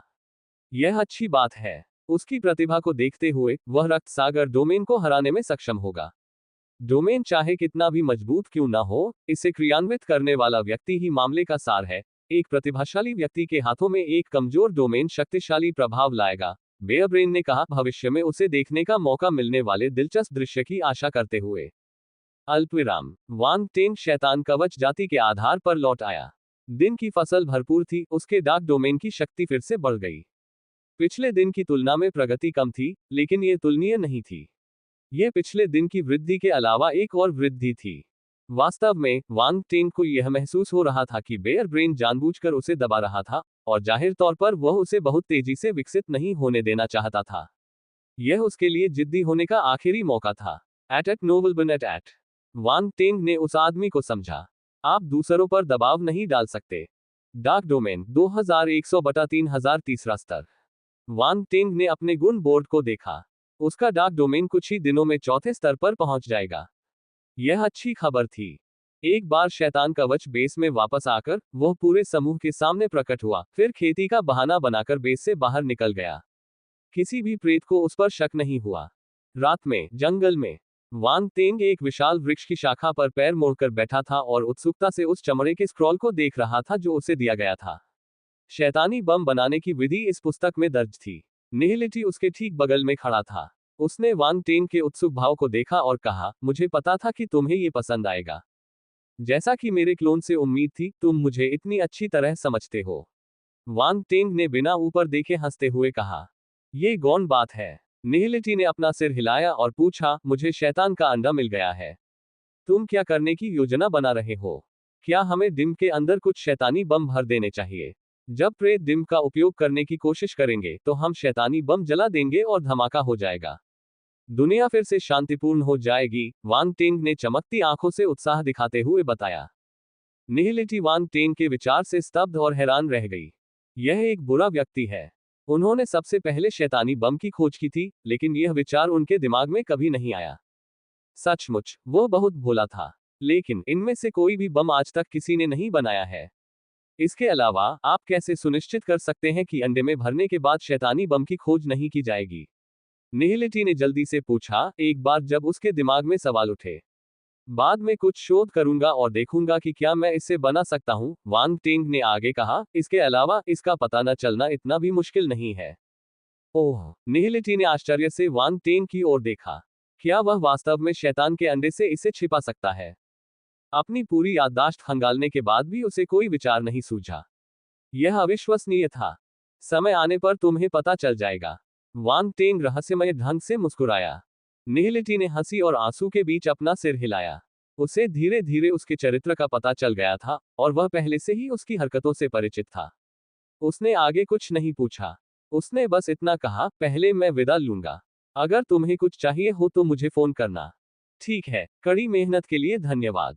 वांग टेंग ने निहिलिटी की ओर हाथ हिलाया, फिर शैतान बम के चमड़े के स्क्रॉल को समझने के लिए अपना ध्यान जारी रखा। क्लोन ने असहायता से अपना सिर हिलाया और गहरे बैंगनी धुंध के बादल में बदल गया, जो वांग टेंग की ओर बह गया और गायब हो गया। वांग टेंग ने स्क्रॉल पर ध्यान केंद्रित किया और बम बनाने की प्रक्रिया को याद किया। फिर उसने अपने गुण बोर्ड को देखा और लंबे समय के बाद उसे आखिरकार शैतान बम से संबंधित विशेषता मिल गई। शैतान बम 1/1000 आधार। ये रहा।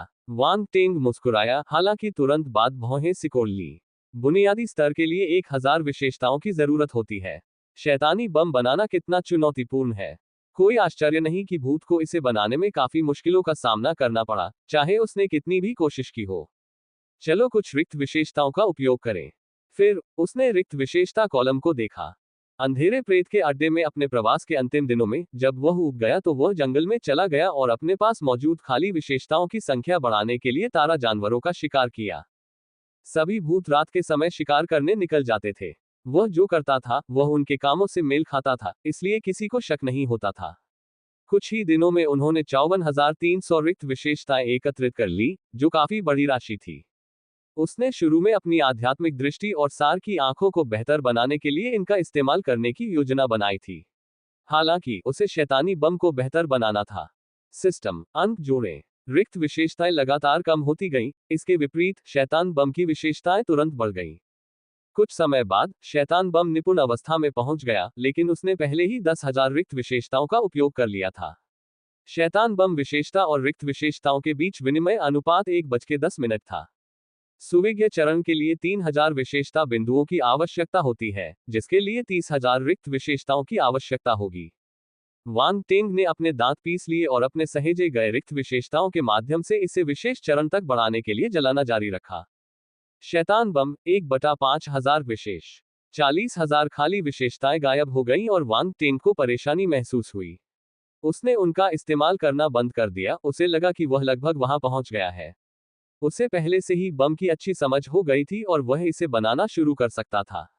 जैकेरी ने बहुत सारी सामग्री तैयार कर ली थी, और निहिलिटी ने उससे 1 दर्जन सामग्री ली, जिसका उपयोग बम बनाने के लिए किया जा सकता था। Ads by pub Future. Wang Teng ने कुछ सामग्री निकाली और उसके शरीर से एक शक्तिशाली आध्यात्मिक शक्ति निकली। जैसे ही उसने विभिन्न सामग्रियों को एक साथ मिलाया, उसके हाथों में सुनहरी रोशनी की एक गेंद फैल गई। समुद्री चर्मकीट का खोल मुख्य सामग्री थी, अन्य सामग्रियों को धीरे धीरे तड़का लगाने के बाद इसमें मिलाया गया। 3 मिनट से भी कम समय बाद उसके हाथ में एक पारदर्शी तरल पदार्थ प्रकट हुआ, जो धीरे धीरे गति कर रहा था तथा लगातार अपना अनियमित आकार बदल रहा था। अपनी आध्यात्मिक शक्ति का उपयोग करते हुए तरल शैतान बम धीरे धीरे गौरय में बदल गया। पक्षी के पंख फड़फड़ाए और सृष्टि उड़ गई। बहुत बढ़िया। वांग टेन की आंखें चमक उठी। बम का रूपांतरण उसकी कल्पना से परे था। उसे लगा कि उसे कोई खजाना मिल गया है। क्या हम कोशिश करके देखें कि यह कितना शक्तिशाली है? उसने शैतानी बम को नियंत्रित किया और उसे अपने सामने खुली जगह की ओर फेंक दिया। गौरैया फिर जमीन पर गिर गई। धमाका। बहुत तेज आवाज हुई और जमीन हिल गई। एक शक्तिशाली लहर ने आसपास के इलाके को अपनी चपेट में ले लिया और एक बड़ा गड्ढा बन गया। आसमान में धूल भर गई और आसपास के पेड़ नष्ट हो गए। वांग टेन पीछे हट गया और एक पल में 100 मीटर दूर दिखाई दिया। उसने अपना चेहरा हाथ से ढक लिया और जब उसने देखा कि क्या हुआ तो वह चिल्लाया, वाह! निहिलिटी उसके पास आकर आश्चर्य से देखने लगी। ये बहुत शक्तिशाली है। हाँ, और मैंने केवल 10% खुराक का ही इस्तेमाल किया है। अगर मैं ज्यादा खुराक का इस्तेमाल करता हूं, तो ये शैतानी अंडाणु को नष्ट करने के लिए होगा। वांग टेंग मुस्कुराया। तुमने ये कैसे किया? निहिलिटी ने उत्सुकता से पूछा, मेरा मतलब है, तुमने इतने कम समय में बम बनाने में महारत कैसे हासिल कर ली? यह इतना आसान नहीं होगा। क्लोन को विशेषता बुलबुले के बारे में थोड़ा बहुत पता था, फिर भी वह ये नहीं समझ पाया था कि वे कैसे काम करते हैं। जहां तक उसे पता था, उन दिनों वांग टेन को संबंधित विशेषता वाले बुलबुले इकट्ठा करने का कोई अवसर नहीं मिला था। ऐसे में वह उस शिल्प कौशल में महारत कैसे हासिल कर पाया? वांग टेंग ने कहा, मैं इतना प्रतिभाशाली हूं कि शैतानी बम बनाना मेरे लिए बहुत आसान काम है। मैं किसी भी तरह तुम पर विश्वास नहीं करूंगा। निहिलिटी ने अपनी आंखें घुमाई। मुझे कल बेयर ब्रेन से निपटने के लिए तुम्हारी जरूरत है। वांग टेंग ने अचानक गंभीर होने का नाटक किया। मैं शैतान सम्राट बेयर ब्रेन से निपटने जा रहा हूं। निहिलिटी दंग रह गई। हाँ, वांग टेंग ने गंभीरता से सिर हिलाया। मुझे उस शैतानी अंडे से व्यक्तिगत रूप से निपटना होगा। अगर मैं बेयर ब्रेन के साथ काम करूं तो क्या मुझे पता नहीं चल जाएगा? निहिलिटी ने भौहें सिकोड़ी। वांग टेंग ने जवाब दिया, मैं तुम्हें कुछ समय के लिए शैतानी कवच तकनीक और डार्क डोमेन प्रदान करूंगा। बेयर ब्रेन से निपटने में कोई समस्या नहीं होनी चाहिए। उसके और क्लोन के बीच एक निश्चित संबंध था। कुछ कौशल और ज्ञान हस्तांतरित किए जा सकते थे। ठीक है। निहिलिटी ने सिर हिलाया। कुछ काम अभी भी वांग टेंग को खुद ही करने थे। शैतान के अंडे में शैतानी बम डालना ही कुंजी थी, और वह वांग टेंग की जगह ऐसा नहीं कर सकता था। Ads by pub future. उन दोनों ने कुछ विवरणों पर चर्चा की और निहिलिटी अगले दिन की प्रतीक्षा करने के लिए एक बार फिर वांग टेंग के शरीर के पास चली गई। सच कहूं तो बेयर ब्रेन का सामना करने की संभावना से ही वह प्राणी घबरा गया था। उसे नहीं पता था कि वांग टेंग उससे कैसे निपट सकता है, यहां तक कि हर रोज उसके साथ नजदीकी संपर्क बनाए रखता है, बिना किसी को पता चले। वे दोनों एक दूसरे के साथ घुल मिल भी गए। इसका कोई मतलब नहीं है। अल्पविराम। अगले दिन निहिलिटी शैतान सम्राट बेयर ब्रेन के साथ योजना के अनुसार बाहर गई, जबकि वांग टेंग व्यक्तिगत रूप से उस स्थान पर गया जहां शैतान का अंडाणु था। हालांकि उन्होंने उस वस्तु को नहीं छुआ। आखिरकार उनके पास कुछ अप्रिय यादें थीं। यदि वह उस वस्तु के सामने आ जाए तो संभवतः वह वहीं पर फट जाएगी। वांग टेंग ने जैकेरी को देखा और बुदबुदाया, ये भूत प्रेत वास्तव में बदसूरत है। वह तुरंत भूत के सामने आ गया, जिससे भूत चौंक गया। मास्टर, जैकेरी हिचकिचा रहा था। जादू के साथ स्थापित उनके संबंध से वह महसूस कर सकता था कि उसके सामने वाला व्यक्ति वही था जिसने पिछले दिन से नियंत्रण करना शुरू कर दिया था। हालांकि वह किसी तरह अलग लग रहा था। पहले व्यक्ति गहरे बैंगनी रंग की धुंध में लिपटा हुआ था, लेकिन आज वह काली धुंध में लिपटा हुआ था। आभा भी अलग थी। यह मैं हूं। वांग टेंग ने उस व्यक्ति की शंकाओं को नजरअंदाज किया और सिर हिलाया। आज मुझे तुम्हारे लिए कुछ काम करना है। मास्टर, कृपया अपना आदेश दें। जैकेरी का दिल थोड़ा धड़क उठा, लेकिन वह केवल आज्ञा का पालन कर सकता था। वांग टेंग ने शैतानी बम निकाले और उन्हें जैकेरी को दे दिया। मैं चाहता हूं कि तुम इन शैतानी बमों को शैतानी अंडाणु के अंदर डाल दो। बमों को छोटे छोटे गोलों के आकार में बनाया गया था, जो कि सेम के आकार के थे, जो कि सबसे छोटा आकार था जिसे हमारा हीरो प्राप्त कर सकता था। क्या शैतानी बम? जैकेरी की आंखें आश्चर्य से चौड़ी हो गईं जब उसने देखा कि उसके हाथ में क्या है। ये शैतानी बम है। लेकिन मास्टर जी को ये कहां से प्राप्त हुए? क्या ऐसा हो सकता है कि उसने इन्हें एक दिन पहले बनाया हो? एट नोबल बनेट एट जब जैकेरी ने इस बारे में सोचा तो उन्हें ये संभावना बेतुकी और अविश्वसनीय लगी। उसके नए मालिक को एक दिन पहले ही उससे उत्पादन विधियां प्राप्त हुई थीं। वह उन्हें कैसे बना पाया? भूत ने अनगिनत बार प्रयास किया और बुरी तरह असफल रहा। हालांकि उसने अपने हाथ में छोटे गोले गिने और पाया कि उनमें से 18 थे। उसने एक दिन पहले 18 सेट सामग्री सौंपी थी। यह तो बहुत संयोग है। क्या वाकई कोई ऐसा था जो पहली बार देखने के बाद शैतानी बम बना सकता था? यह एकदम सही था। Ads by pub future. ऐसा हो ही नहीं सकता। जैकेरी हैरान था। वह खुद को ये पूछे बिना नहीं रह सका, मास्टर, ये शैतानी बम कहां से आए? मैंने इन्हें बनाया है, वांग टेंग ने उत्तर दिया। वह जानता था कि भूत प्रेत शैतान बम बनाने में जुनूनी था, लेकिन नियंत्रित व्यक्ति को तड़प की भावना का अनुभव कराने से जादू का प्रभाव उतना ही गहरा होगा। तुमने ही उन्हें बनाया है। जैकरी हैरान और अविश्वास में थी। तुमने ही उन्हें बनाया है? क्यों? तुम मुझ पर विश्वास नहीं करते? वांग टेंग मुस्कुराया, हालांकि समझाने को तैयार नहीं था। इसे भूल जाओ, मेरे लिए कुछ और सामग्री लाओ और मैं फिर से कुछ बनाऊंगा। मैं तुम्हारे साथ चलूंगा और उन्हें शैतान के अंडे में डाल दूंगा। यह सुनकर भूत की आंखें चमक उठी कि वांग टेंग मौके पर ही शैतानी बम बनाने जा रहा है। जहां तक आखिरी वाक्य का सवाल है, उसने उसे अपने आप अनदेखा कर दिया। शैतानी बम बनाने से ज्यादा महत्वपूर्ण कुछ नहीं था। उसने तुरंत सारी सामग्री निकालकर मेज पर रख दी। फिर उसने उत्सुकता से वांग टेंग की ओर देखा। कृपया। वांग टेंग ने उसके चेहरे पर मुस्कान देखी और तुरंत उन्हें बनाना शुरू कर दिया। Swoosh swoosh swoosh. पिछले दिन के अनुभव से वह पहले से ही इस प्रक्रिया से परिचित हो चुका था। उसके हाथों में सुनहरी रोशनी छा गई। कुछ ही देर बाद मेज पर शैतानी बम दिखाई देने लगे। जैकरी की आंखें बहुत चौड़ी हो गईं। उनमें इतना जुनून झलक रहा था कि वह खुद से ही बड़बड़ा रहा था, मैं देख रहा हूं, मैं देख रहा हूं।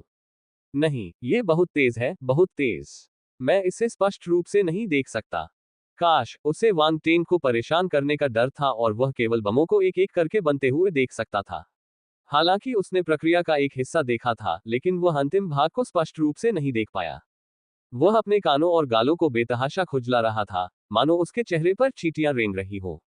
पूरी प्रक्रिया ने उसे असहनीय एहसास कराया। वांग टेंग रुका और बोला, यदि तुम वह सब पूरा कर दो जो मैंने तुम्हें करने को कहा है तो मैं तुम्हें पढ़ाने पर विचार करूंगा। जैकेरी ने अचानक चौंककर वांग टेंग को उग्र आंखों से देखा। निश्चिंत रहो, मैं तुम्हारी इच्छा के अनुसार शैतान के अंडे में शैतान बम अवश्य रखूंगा।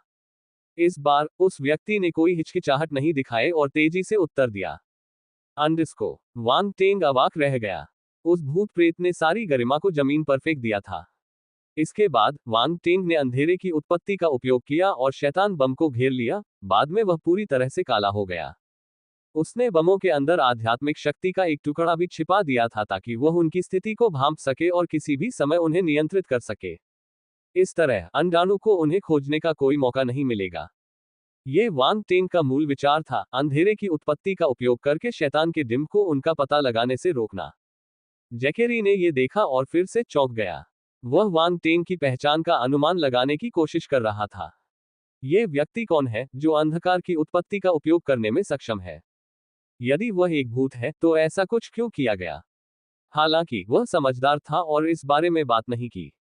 उसने बस शैतान के अंडे में ट्यूब के माध्यम से शैतान बम को इंजेक्ट किया, साथ ही अंधेरे की उत्पत्ति भी। निश्चय ही डिम्ब को कुछ भी असामान्य नहीं मिला। वांग टेंग की आंखों में चमक आ गई। जैकरी को निर्देश देने के बाद वह वहां से चला गया। वह आक्रमण शुरू करने के लिए जनरल कैमरून से संपर्क करना चाहता था। सब कुछ तय हो चुका था, केवल अंतिम चरण को अंतिम रूप दिया जाना बाकी था। हमारा हीरो वांग टेंग सब कुछ तैयार कर रहा था। रक्षा गृह संख्या 29 के मुख्यालय में अनेक आदेश प्रसारित किए जा रहे थे। सैन्य केंद्र एक विशाल मशीन की तरह काम करने लगा। अनगिनत प्रशिक्षित सैनिक वहां एकत्र होने लगे। सब कुछ गुप्त रूप से हो रहा था। अंधेरे प्रेतों को कुछ भी पता नहीं चला। जनरल कैमरून बहुत सावधान थे।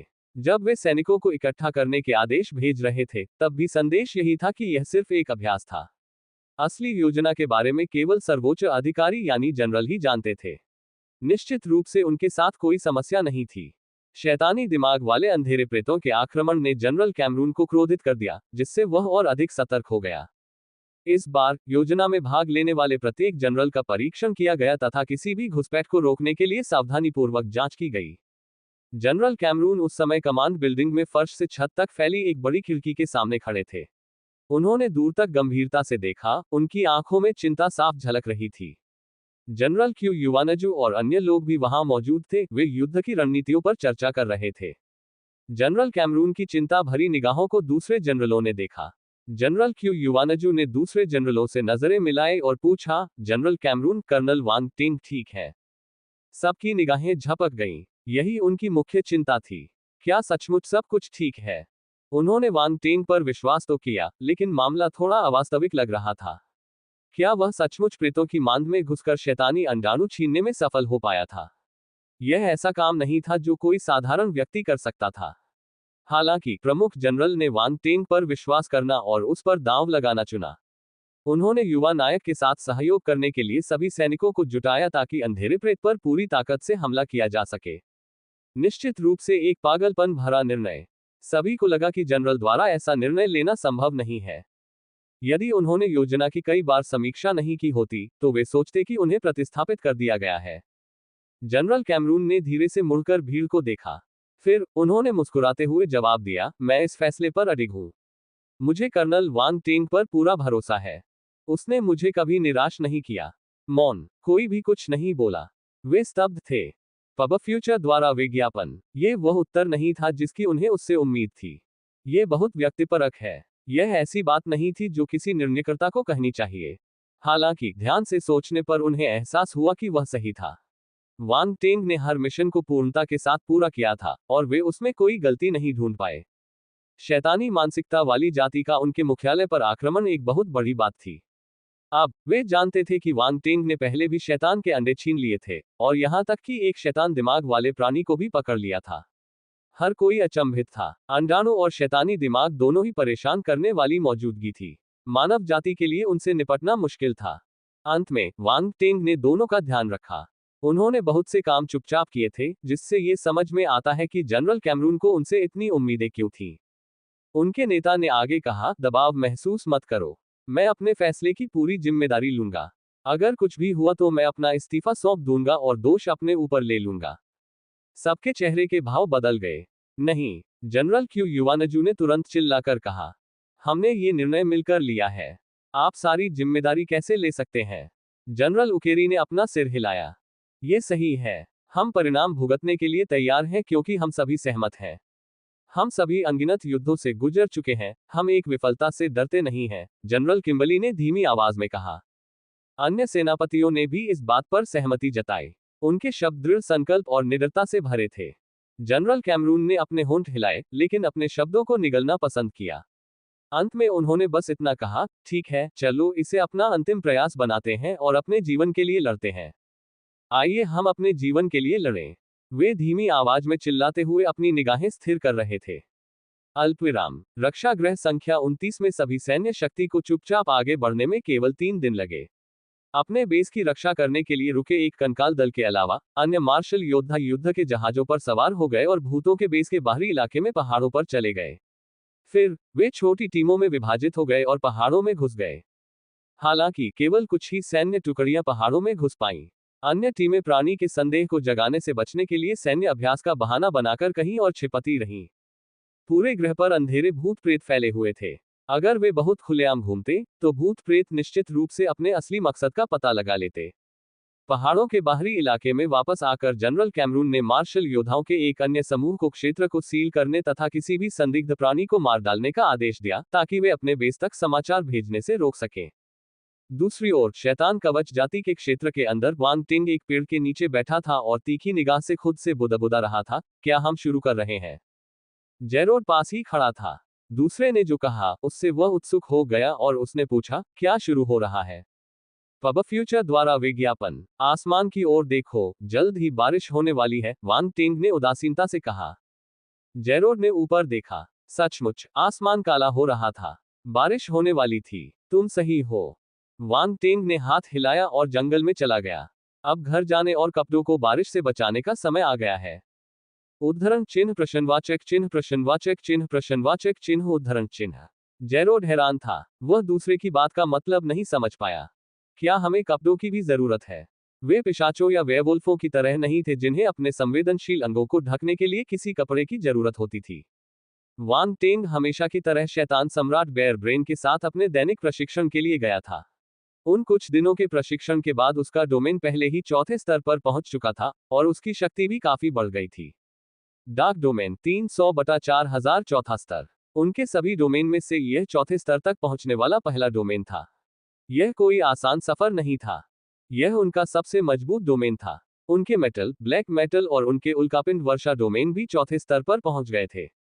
वह अपनी वर्तमान क्षमताओं के साथ ब्रह्मांड चरण के मार्शल योद्धाओं और नीचे के बीच लगभग अपराजय था। इससे साबित हुआ कि चौथे स्तर के डोमेन कितने शक्तिशाली थे। इसके अलावा बेयर ब्रेन के व्यक्तिगत मार्गदर्शन ने उसे अपने डार्क डोमेन की गुणवत्ता में बदलाव करने की अनुमति दी थी। यह उसके अन्य चौथे स्तर के डोमेन की तुलना में अधिक गहरा और मजबूत था। यहां तक कि वांग टेंग को भी यह मानना पड़ा कि बेयर ब्रेन ने उसे अच्छी शिक्षा दी थी। वह अपने दम पर यह उपलब्धि हासिल नहीं कर पाते। वांग टेंग ने मन ही मन उसे धन्यवाद दिया। यह एक अच्छा इंसान है, नहीं एक अच्छा शैतान है। जंगल के ऊपर दो गहरे काले रंग के डोमेन गोले आपस में टकराए। कोई आवाज नहीं निकली, ऐसा लग रहा था कि सारा शोर दो घटनाओं के भीतर सिमट गया था। हालांकि उनके आसपास का स्थान विकृत होने लगा। हवा के अत्यधिक दबाव को झेलने में असमर्थ होने के कारण पतली आयामी दरारें दिखाई देने लगी। दोनों क्षेत्र आपस में टकराते रहे, कोई भी दूसरे को दबा नहीं सका। 1 घंटा जल्दी से बीत गया। दो काले गोले अंततः अलग हो गए और धीरे धीरे बिखर गए, जिससे वांग टेंग और शैतान सम्राट बेयर ब्रेन का पता चला। एट नोबलबन एट पहले वाले ने पलक झपकाए और एक्सचेंज द्वारा उत्पादित विशेषता बुलबुले को जल्दी से इकट्ठा किया। डार्क डोमेन तारांकन 150, डार्क डोमेन तारांकन 220, डार्क डोमेन तारांकन 120। अल्पविराम पब फ्यूचर द्वारा विज्ञापन। हमारे हीरो को तुरंत महसूस हुआ कि जैसे ही बुलबुले उसके शरीर में समा गए, उसका डार्क डोमेन मजबूत होता जा रहा है। वह बहुत खुश था। डार्क डोमेन 790/4000 चौथा स्तर। तुम सबसे प्रतिभाशाली अंधेरे भूत हो जो मैंने कभी देखा है। बेयर ब्रेन ने परेशान भाव से वांग टेंग को देखा। वह भावुक हो गया। ये सब आपके मार्गदर्शन के कारण है, वांग टेंग ने उत्तर दिया। बेयर ब्रेन को इस प्रतिक्रिया से संतुष्टि मिली। एक अत्यंत प्रतिभाशाली शिष्य को पढ़ाने से उसे बहुत बड़ी उपलब्धि का एहसास हुआ। आपने परिवर्तन के पहले चरण को समझ लिया है, जिसे वास्तविकीकरण कहा जाता है। आपने अपने डोमेन की शक्ति को किसी ठोस चीज में बदल दिया है, जिससे इसकी ताकत उसी स्तर के अन्य डोमेन की तुलना में कम से कम 3 गुना अधिक हो गई है। वास्तविकीकरण, वांग टेंग ने शब्द दोहराया। उसे पिछले कुछ दिनों में अपने डोमेन में हुए बदलावों की याद आए और लगा कि विवरण सटीक था। अचानक उसे कुछ याद आया और उसने पूछा, क्या कोई और चरण भी है? बेयर ब्रेन ने उसकी ओर देखा और शांति से उत्तर दिया, बेशक। हालांकि आपके लिए उनके बारे में जानना अभी बहुत जल्दी है। यह आदमी काफी साहसी है।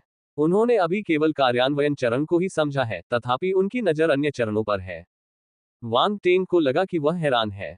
ये दुर्जय किरदार हमेशा मुझे उलझन में डाल देते हैं। ऐसा लगता है कि इस आदमी के माध्यम से यह पता लगाना असंभव होगा। कोई बात नहीं, मैं पहले चरण के बारे में जानने के लिए काफी भाग्यशाली हूं।